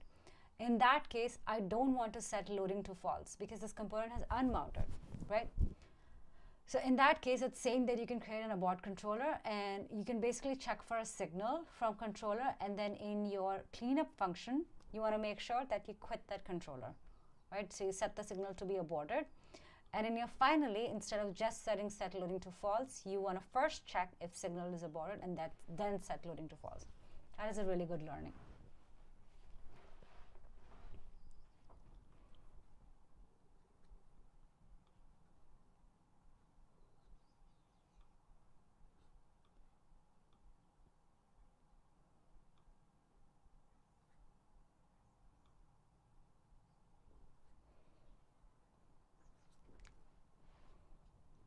Okay, I really like that.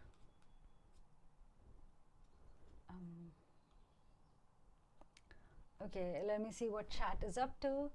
I'm just starting on Canadian Tech, graduate next year as a staff and tech educator. What do you think up to 7-8 years will tech industry need as many staff engineer as it has now? It's 7 to 8 years. I am pretty sure that you are going to be working on AI apps, whether it is creating and fine-tuning LLM models, whether it is integrating AI in your apps, or whether it is reviewing the code that AI wrote. AI has already become an essential part of our code review, code development process, software development process, and the projects that we develop as well. And it's going to further increase down the line. Now, how do you differentiate how do you stand out in a time like that? How do you differentiate yourself in a time like that? We're going to need people who understand why code is written the way it is written and what is a good practice of writing code. So as somebody who wants to prepare for the next 7 to 8 years, you cannot just use AI today and just call it a day. If you're doing that, you're gonna get left out. There's gonna be people who understand why code is written that way, and when code is broken, how to fix it. Because most likely in the future, happy path scenarios, like writing code, writing features, simple stuff, that's gonna be done by AI. You're gonna be there to help architect it. You're gonna be there to help debug it, and to help write what to do, what AI should do, and fine-tune models. I was able to create the pull request with CodeRabbit. Oh, awesome, cool. Let me see, Viral, if you can share a link, then I will review it. You may have to share the link in Discord, actually. Quick question, which one is better good? Which one do you mean, Akash?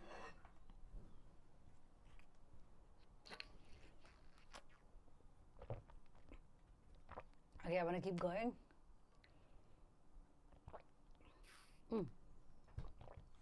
What is this? Message references TMDB auth token but uses wheat TMDB auth token. What message?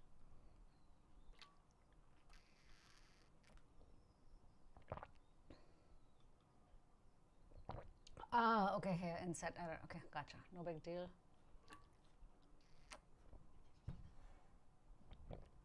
Okay, what else? Where were we? We were,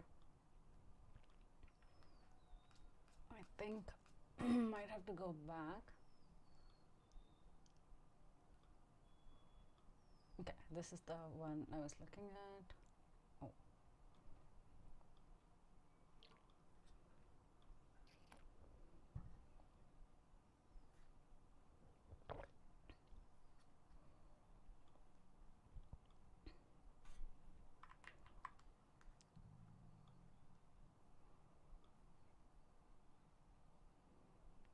Let me move this here.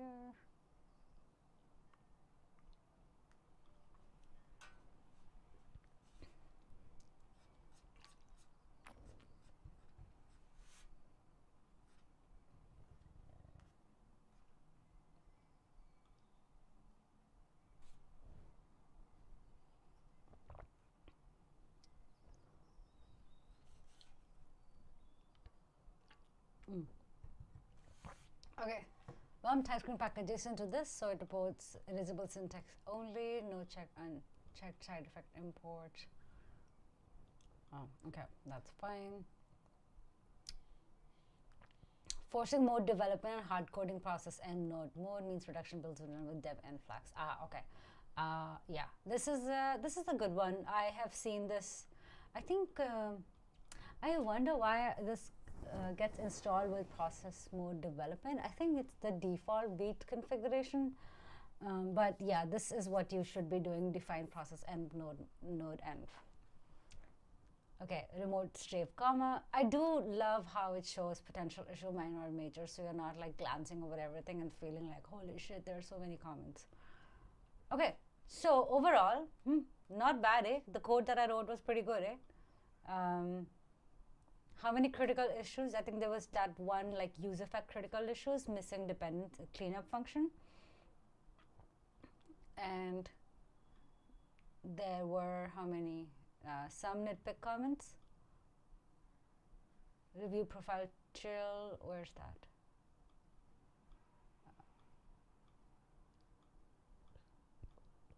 How many critical comments? I think there was just the one critical comment. Okay, critical, oh no, there's another one. Oh my god, there's a few. Okay, let's take a look.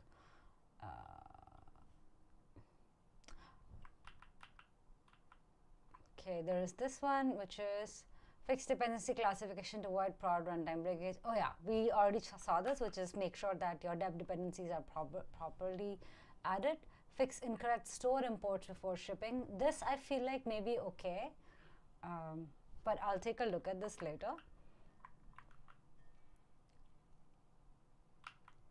Then dependency classification, incorrect store imports. That's basically all the critical issues. Then if I look at major, restore tailwind config path, avoid state updates, avoid leaking raw error message to end users. Oh, this is a good one. Surfacing error message can expose sensitive details. Show a generic error message and lock the error instead. Oh, I like this. This is very easily missed. So something went wrong. It says if this is an import, if this is a dev environment, you can put the message in here. Otherwise, in production, return something went wrong. This is a good suggestion. Okay, so what does this say? Support request cancellation and guard missing token in loader. Pass the router provided abort signal to fetch to avoid wasted work on rapid navigations and fail fetch if the token is missing. Okay, this is a really good suggestion. However, for this module, for this crash course, I did not want to add additional like abort signal, though this is a really good suggestion. So basically what it says is, let's say that the user goes on this route, which is /search, and then move away to a different route, then you should actually cancel that signal because I am actually calling movies when we load this page. So this is a good suggestion. So it says you can use abort signal basically, which is the same thing that we were doing in use effect. And then you, if the signal is still there, then you continue to fetch. Otherwise, you abort the signal. You don't fetch. Good suggestion. Okay.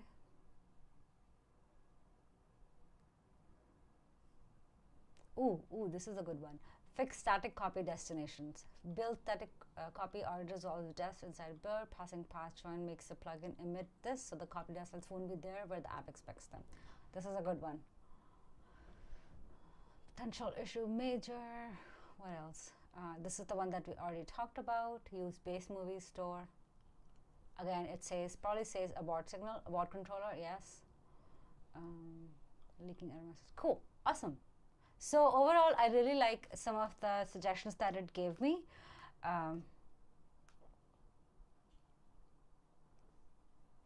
Some of the suggestions that it gave me, I feel like some of the suggestions I wouldn't have even thought of.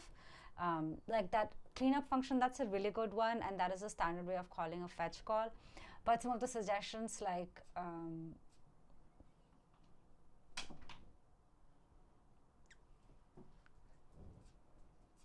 some of the suggestions like moving prod environment, like making sure that prod environment is not the one that you hard code. I feel like those are things that you very easily miss, so that is really good that it put that. And then organizing your package JSON file, that was a really good one because that is an easy one to like ignore. I don't think anybody actually takes a look at package JSON file when they review code. And also the comment about error messages, make sure that you don't leak error messages to the user, like sensitive information. So in dev environment, you can send error messages, and in production environment, you give like a simple error. That was a good suggestion too. All right, what does the chat say? Which one is better, good, return a promise or just await a promise in child function? You can assume there's a chain of promises and no data required from promise. I don't know if there's even a difference. Return a promise or just await a promise in child function. You can assume there's a chain of promises and no data required from promise. Return a promise or just await a promise function. You can, so like wait for the promise and then return.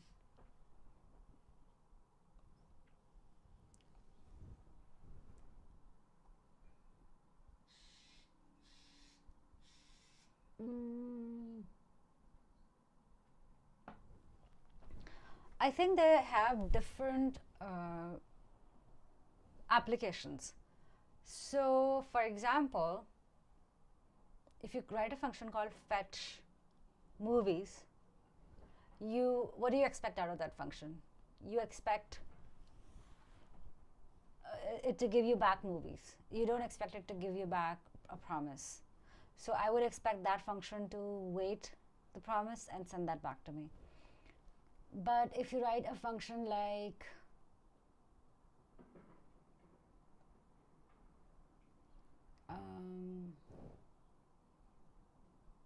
update database,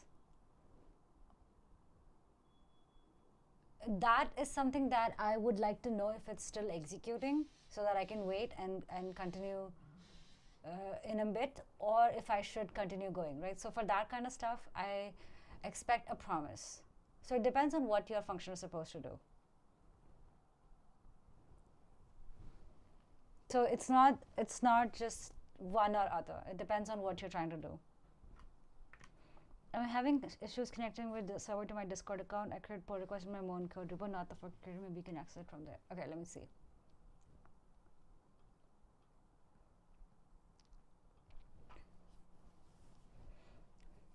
I also have an idea that because I think most of our issues are with use effects. I wonder if you would like to see a video on some of the anti-patterns of effects, and I could go into detail in this article and talk about some of the mistakes that I've seen when code reviewing. Let me know if you'd like to see a detailed video on issues with use effects, just use effects.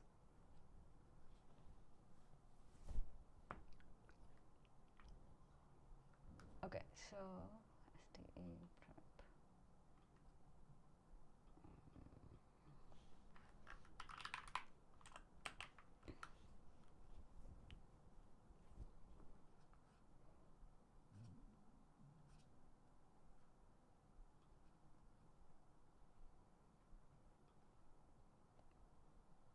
Request and my own code repo.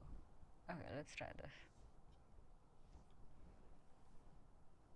So, oh yeah, cool. It moves some of the code files in here, and then app.tsx moves some of these types out.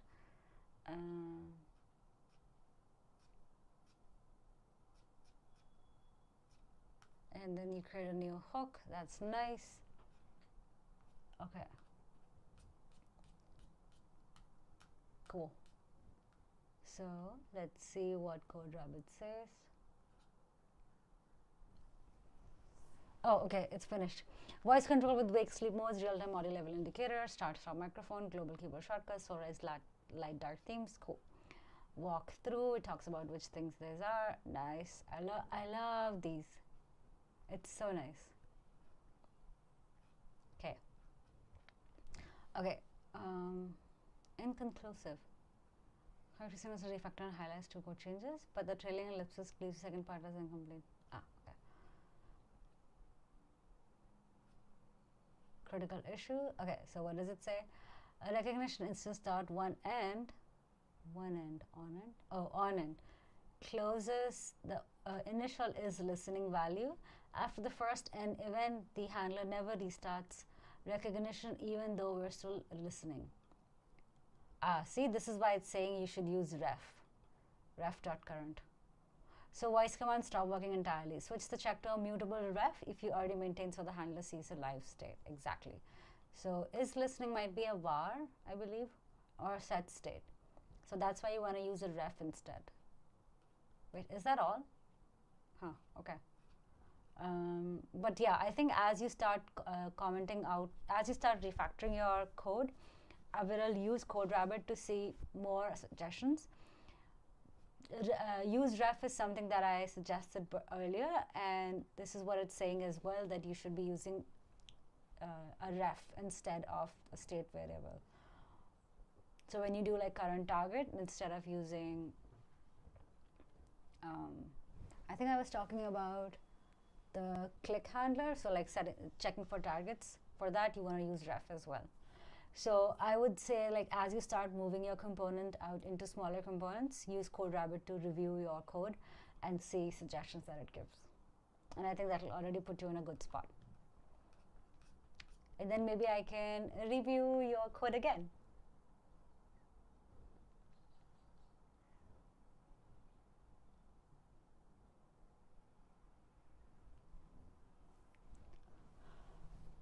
Okay, now we're gonna review the second one, this third app, which is Greg Bononi's app. I don't think Greg is in the chat today. But like before, I'm gonna create a fork of this. Create fork.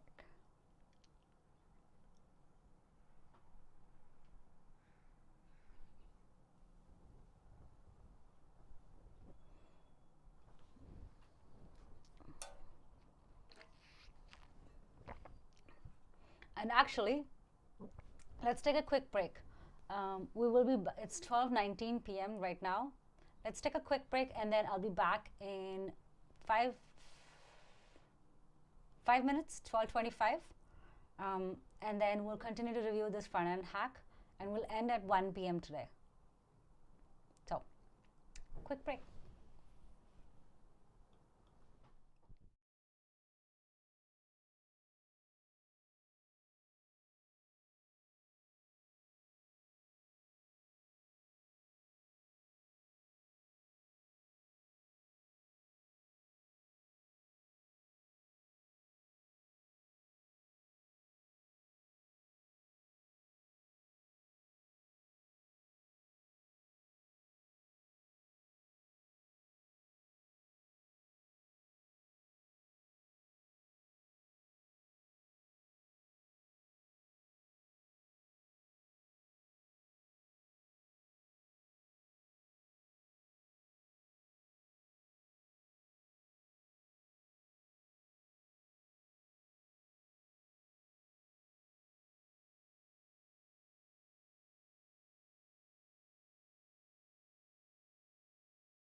All right, folks, are you ready for the last stretch?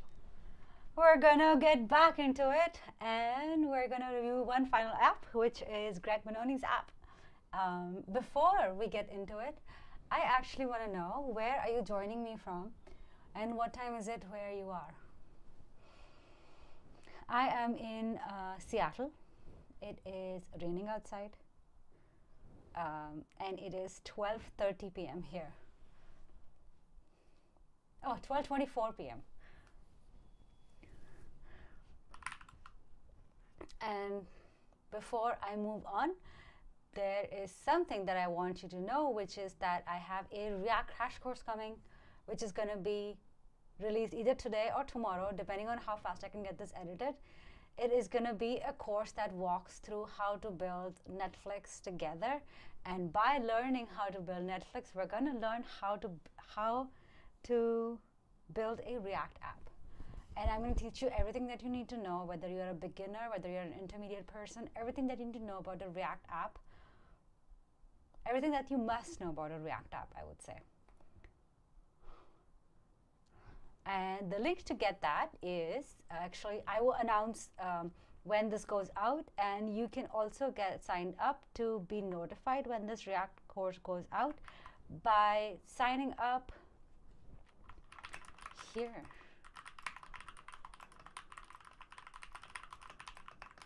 And if you don't want to sign up, you can also hit the subscribe button and click on the bell icon so that you get notified when a new video is uploaded.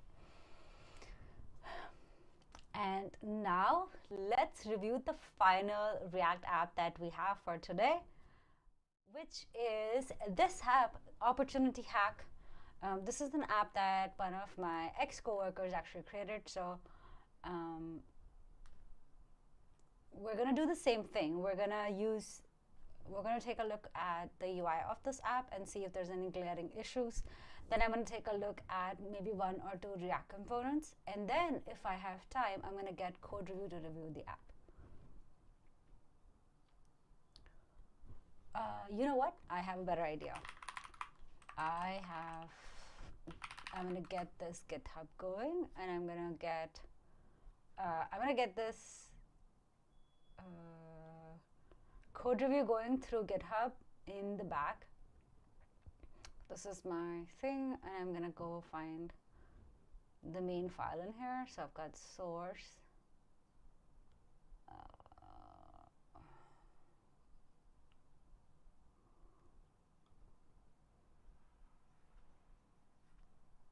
Wow, this is a lot of components.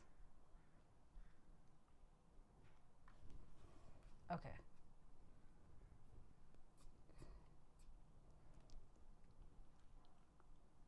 Okay, you know what? Let's find out which of these components is the main one by actually logging in.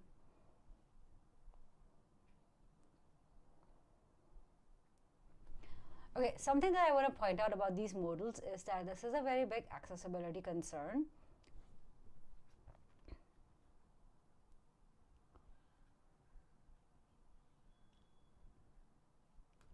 Because as soon as the user lands on the page, especially if they're using a screen reader, they are shown this like really big modal which takes over the entire screen. This is not good for accessibility. But okay, anyways, we're gonna continue. Already, it says already have a Slack account. Ooh, something that I love is that as soon as you land on this page, oh, there is an issue in here. Okay.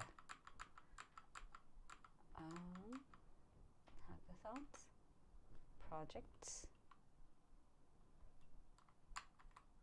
Interesting. Hold on. Going back to this.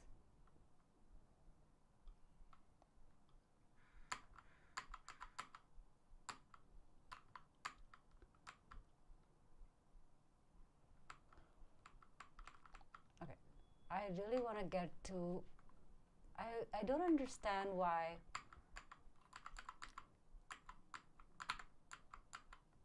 it looks like this. You see there's a hover functionality on projects, and then if I hit tab, it looks different. And that makes me think that it has a menu inside it that it wants me to open, but it doesn't. So there's actually two hover targets on this. That's interesting. And it's only on some of them. It's not on everything. Okay, so that's something that I would definitely fix. Okay, so now I see. Signing off for now. Great content, Shruti, and thanks again for feedback. Thanks, Avi, for joining. Thank you for sharing your app. Okay. Oh, there is a problem with color contrast here as well. You see, it says original post. You really cannot see it. So you want to make sure that there is good color contrast. And now if you click on link, okay, link should not say link. It should say something more descriptive. So that is a problem.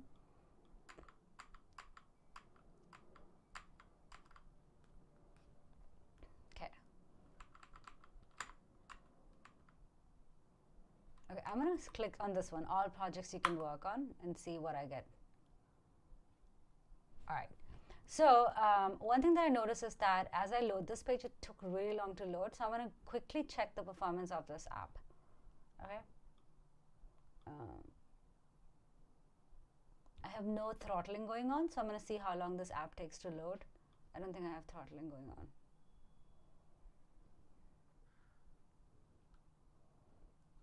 Okay, so it took 1.84 seconds as LCP, which looks like it's not bad, but I would say that you can drastically reduce the time by optimizing your files. These files take really long to load, so if you optimize the time of this file, this would automatically already decrease the time it takes to load this page.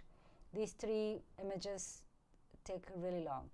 But if you notice, your cumulative layout shift is actually, like it says 0.80, it doesn't look so bad, but it is a problem. And the problem is because, I believe, it's because if you go to performance, you'll see in the graph here that right now you have nothing. But as image starts popping up, they keep shifting down. And that's what causes this cumulative layout shift. So instead, what you want to do is you want to create these components, these images, and then you want to give them a placeholder image for these ones, so that when the image actually loads up, it doesn't cause a cumulative layout shift, it doesn't actually cause a layout shift.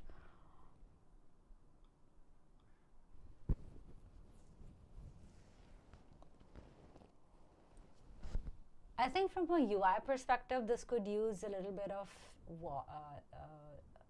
revamp as well, like log in and create a Slack account. It would be nice if projects was the first thing, because you're wasting all this real estate, prime real estate here.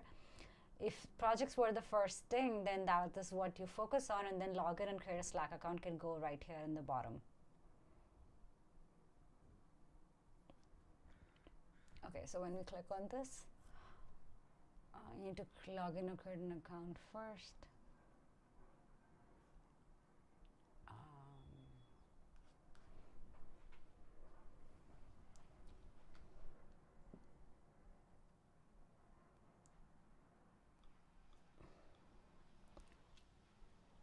There's accessibility contrast issues here as well. 2 icons of the same thing. I think overall, I would say this design feels very outdated, so it needs a design love. Like for example, here again we have this login page, and you're wasting real estate here. You want to either like put this as the first thing, this content as the first thing, or you want to put this on the sidebar, or maybe like do what Netflix does, which is you show this content, but then you have a login page in the center of this thing as well. So wasting quite a lot of real estate here.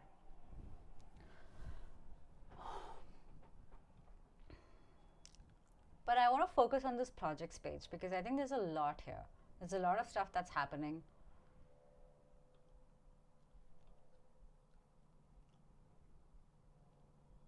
Okay, I'm gonna move past the UI issues. I think there's a lot of UI improvement this can take, but I'm gonna move past the UI issues because here you see you cannot actually read the content. But I want to kind of see what the app does. So skills use, media, AI.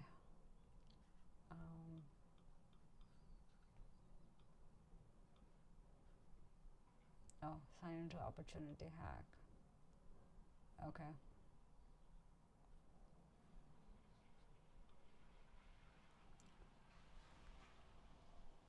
I think what you could do is actually continue to show this stuff without having this read more option.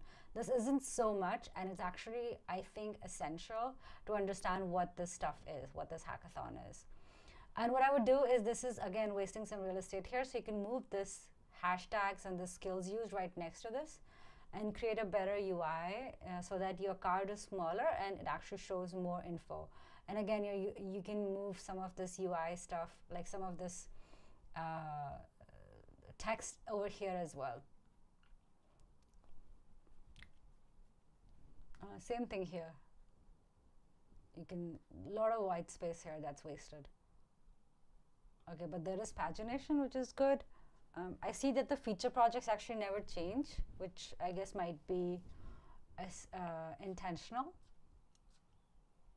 But okay, so it seems projects is an important page, right? So let's go ahead and find projects page in this repo.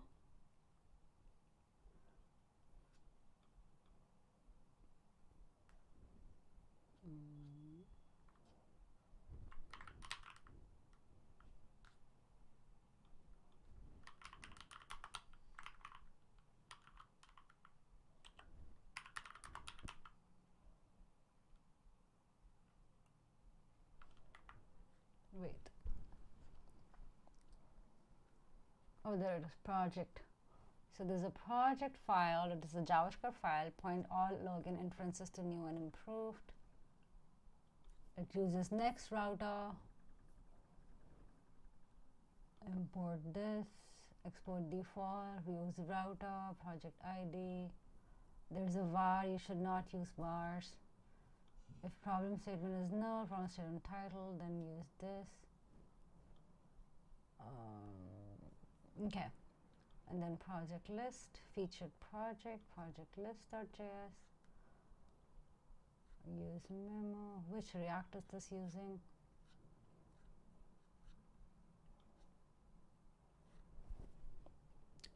Okay. Apply status filter. Okay, so let's go ahead and do this. I like this project list component. I'm going to duplicate this project list component, and I'm going to create a new project list component, and I'm going to see if code review can review this for me. So let's go ahead and raw copy, and then create a new file called project list 2. Oh shit. Fine. Oh my god, no. Hold on. Okay. I'm going to create a new file in here called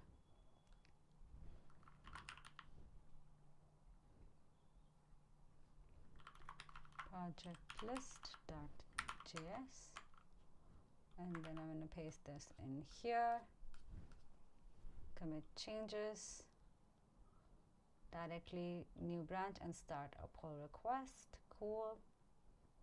Okay, while this is CodeRabbit is reviewing this file, let's go ahead and manually review this file as well and see what's going on. Okay.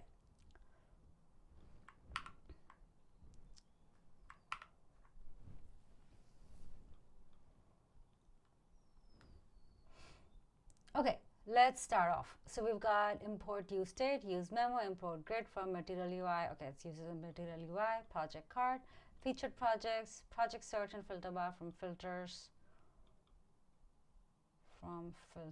Okay. One thing that I would do is, because filters is a component, I'm guessing it is within a folder called filters. I would capitalize the F of filters because it's a component. So you go to components, and then I'm guessing there is a filters here. admin buttons content. I don't see filters. Or maybe it's in filters.js.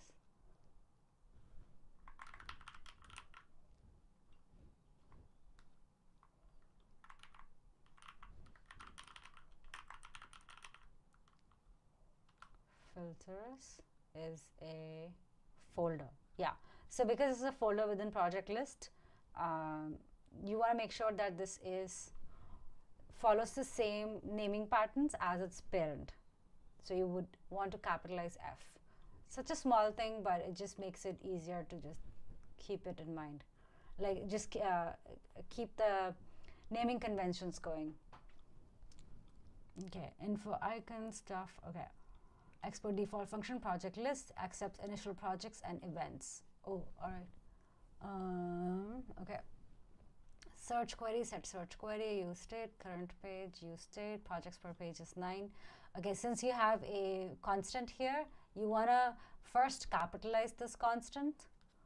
Maybe I can add comments in here.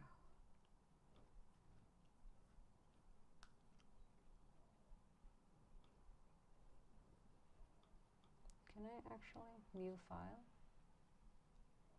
and then edit this file? You must be on a branch. Okay, let's create a branch.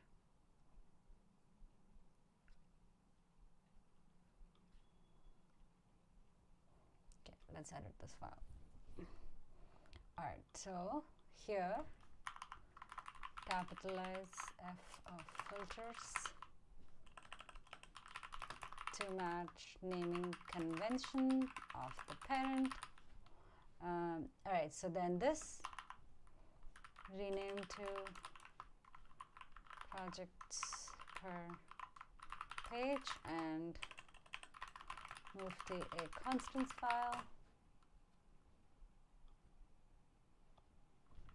I'm actually gonna add everything with an S. No mind. Okay. Ooh.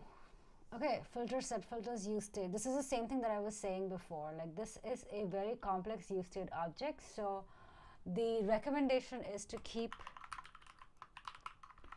state object simple.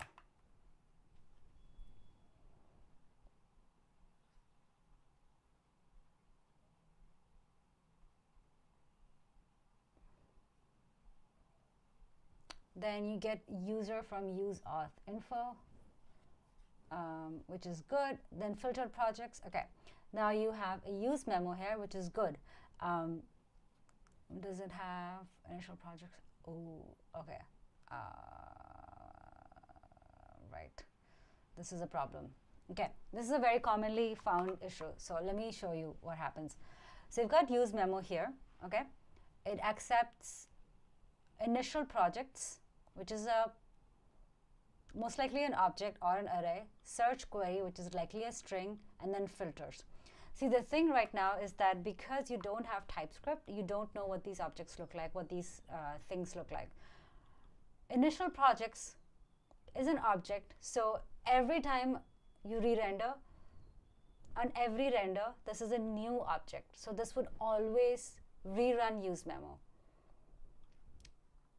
This is a problem with this dependency. Initial projects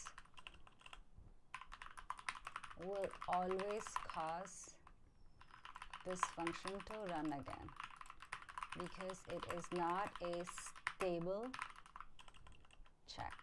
Objects are new references.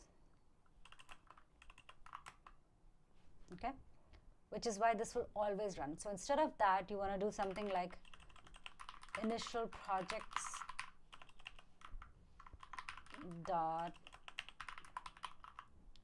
like I don't know, like whatever that property might be. Initial projects dot length, initial projects dot length. Actually, that's what you want to do.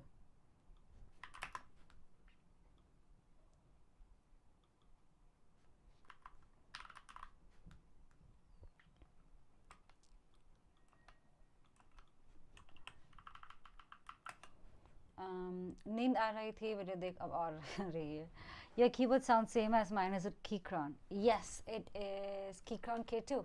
Or is it K9? I think it's a K2. Yeah. Good point. This shit happens a lot, even with use effect. Yeah, even with use effect, this happens. Like, this is a very commonly found issue in React components. I think there is a plugin that can help to fix this. I think it's called React Hooks plugin, I believe. I remember getting this asked in an interview too. That passed by ref dependency. Passed by ref dependency. Yeah. Okay.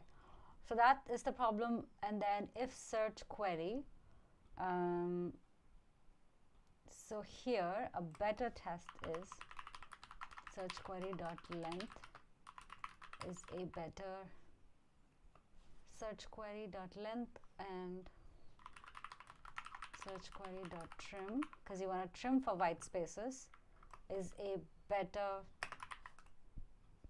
check. Search lower is search query dot to lowercase. So you always want to trim your search queries, right? Make sure you trim query.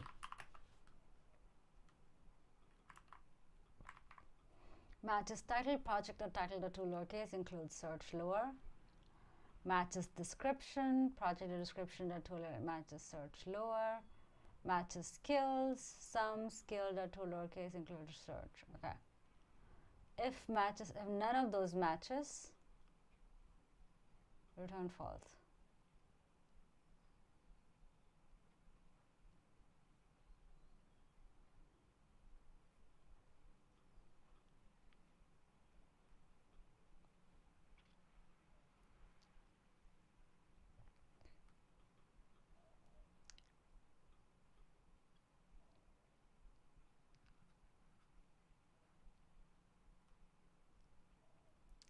Okay, one problem here is this all of this entire functions actually returns true or false, but the function is called filtered projects. So because you're returning a boolean, your name should also reflect that. So name should reflect the return type of data.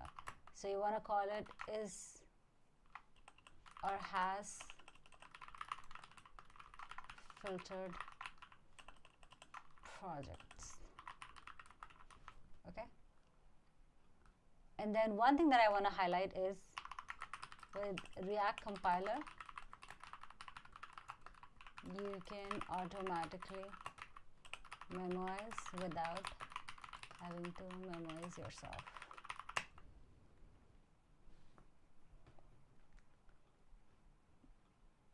Name thing was a bit to know how you speak Hindi.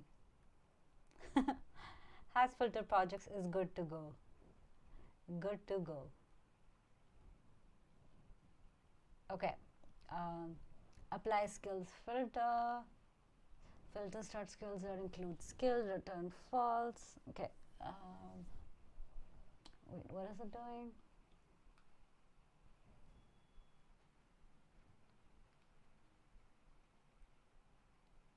Also, this looks like this is a utility library, filtered projects. So you give it an initial project and then you probably give it like some query. This should go into a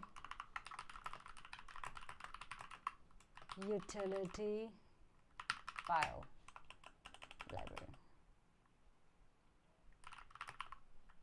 utils.ts.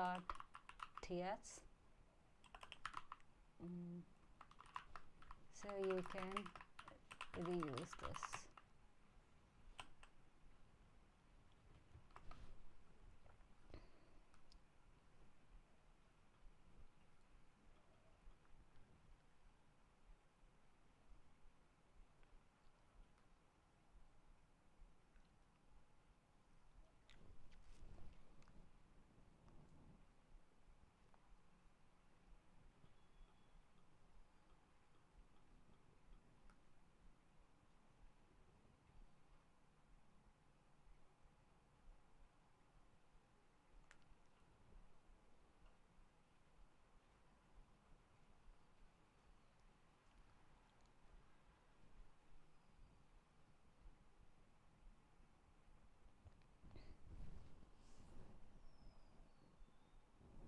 Okay, so this is a very interesting function. You're memoizing at the top, but you're doing all these expensive calculations in here, right?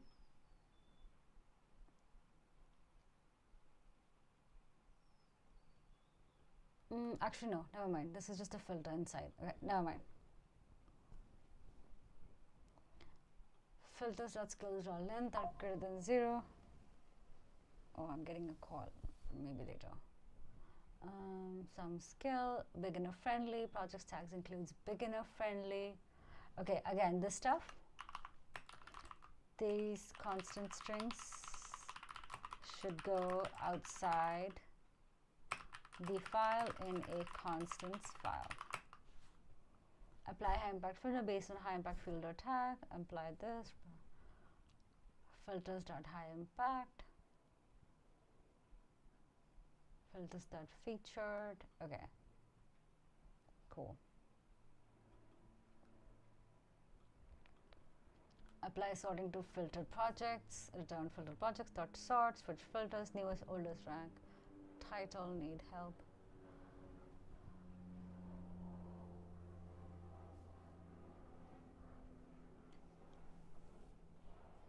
Okay. At some point read that switch else switch case better than if else. I read that if else was better than switch cases. Let's see.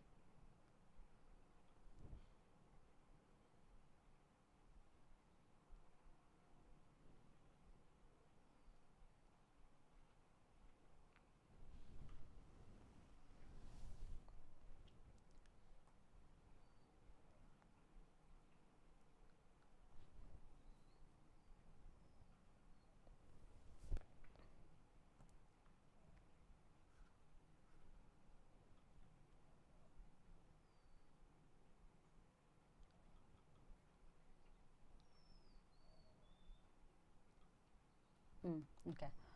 Okay, debatable. Cool.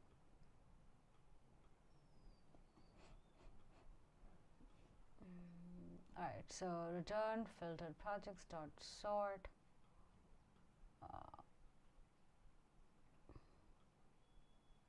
Holy shit. My god. Okay, this is very hard to read. Return filtered projects. First you spread filtered projects in this array, then you use that constructed array on the fly to sort AB, switch filters dot sort by. Okay, what if sort by is empty? If case is newest, return new date, this. If oldest, return this, rank this, title this. Okay, need help, help, cons A, help will be at okay, I think it's fine. Get current projects. Again, this also needs to go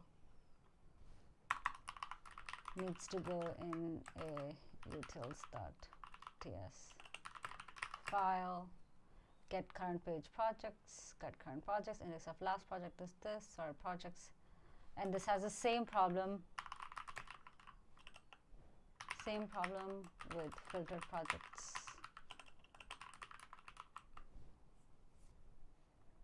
Because of being an object.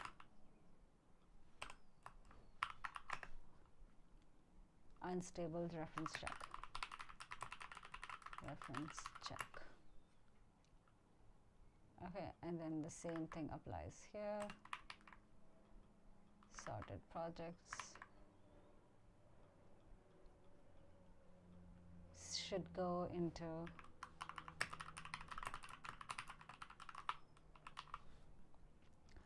alrighty, handle page change event.value.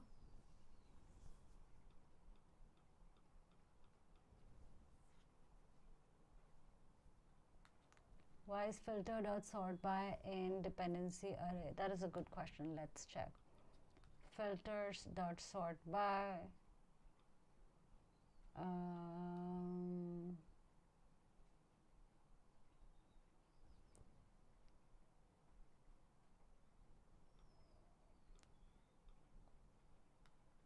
It should be in the dependency array because you're dependent on it. I think this would be a function. So you want to make sure that if this is a function, no, filters.sort by is a string. Sounds like a function. It's fine. Set current page value, scroll to top on page change.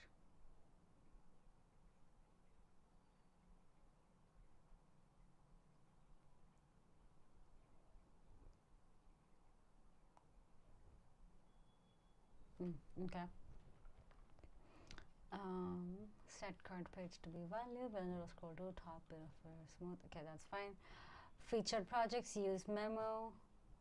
Explicitly look for projects marked as featured. Explicitly featured equals initial project featured.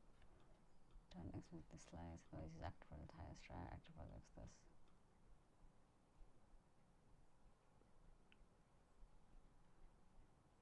Wait a second. Initial projects unstable reference check.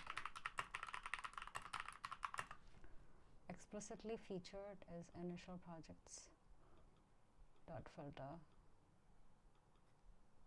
PP featured projects.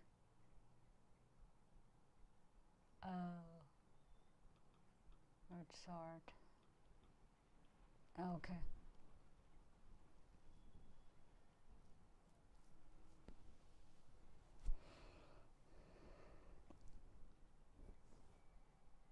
Oh my god. Needs to go to a utils.ts as well. Oh, okay. Skill options. Array.from skill set dot sort. Okay. Handle skill failures. Set filters. Oh my god. There are so many functions in file.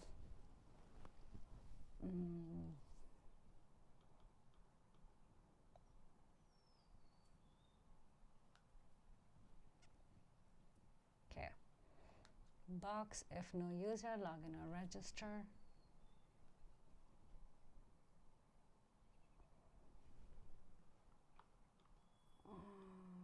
Okay. Acha, that's why this is giving login or register at the top. Wait, what is a box? Box probably comes from material UI, right? Yeah. Okay. Box this, typography variant, featured projects, typography, blah, blah, alert severity info.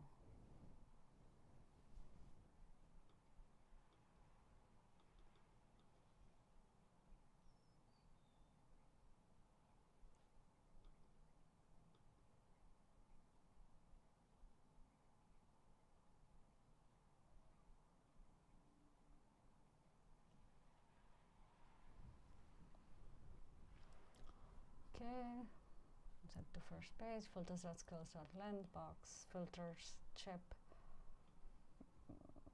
Okay.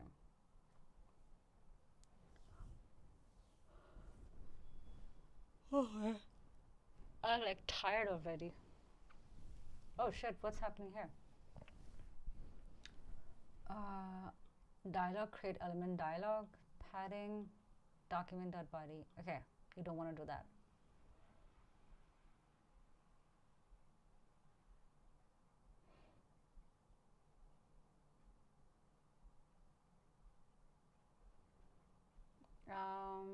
Hello ma'am, I am from Nagpur और नागपुर में कोई job नहीं मिल रही तो पुणे जाना सही रहेगा क्या?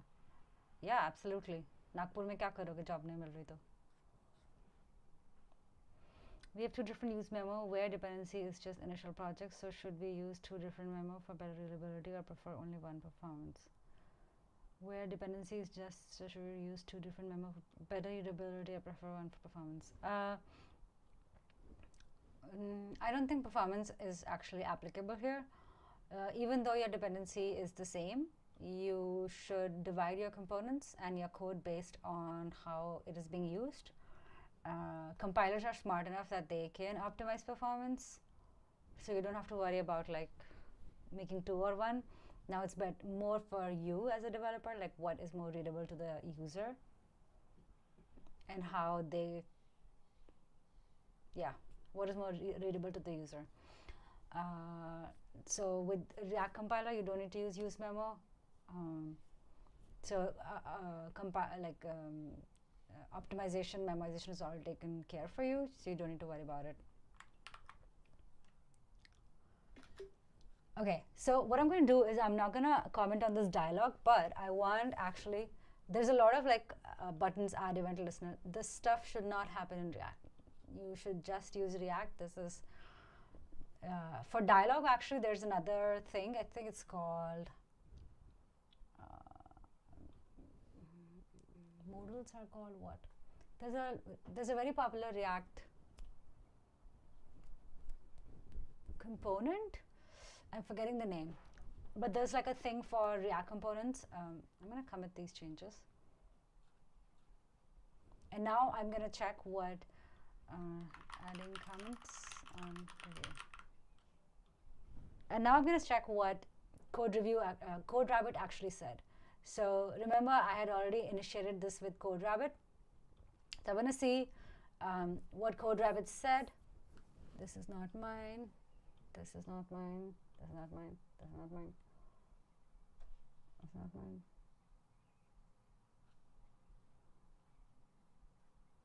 This is the one. Okay, pull request. Come back. Did I not create a pull request? Okay, I'm going to create a pull request. And meanwhile, we'll wait and see what CodeRabbit has to say.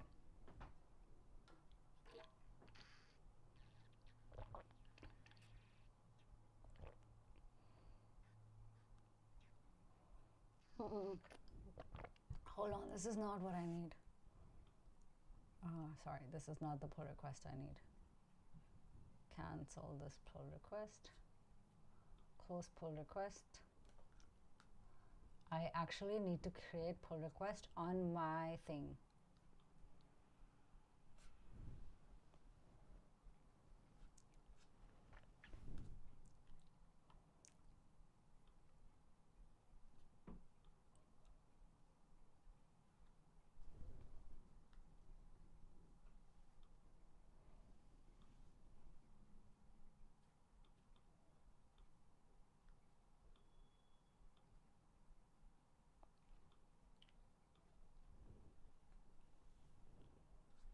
This is what I want pull request on. So let's create this.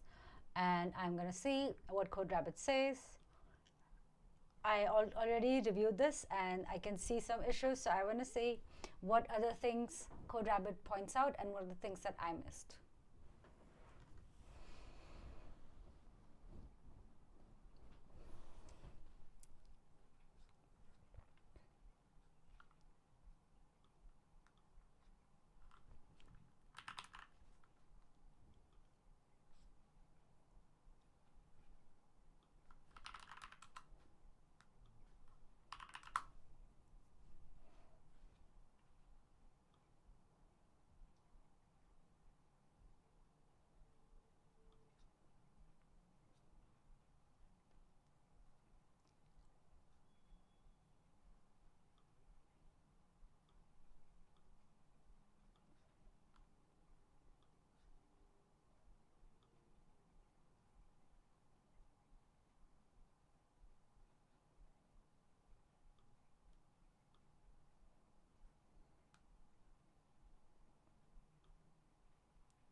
Okay, still reviewing it.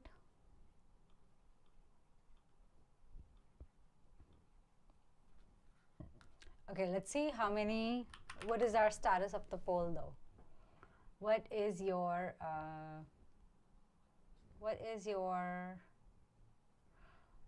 React experience? So, okay, 69 votes so far.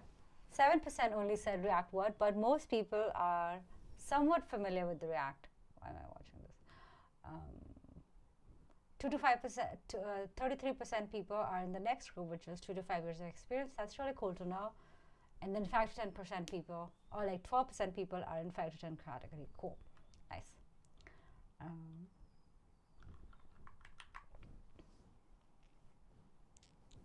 Okay, it is time that I need to go, but I did get CodeRabbit to continue to review this, and I am going to come and take a look at this later.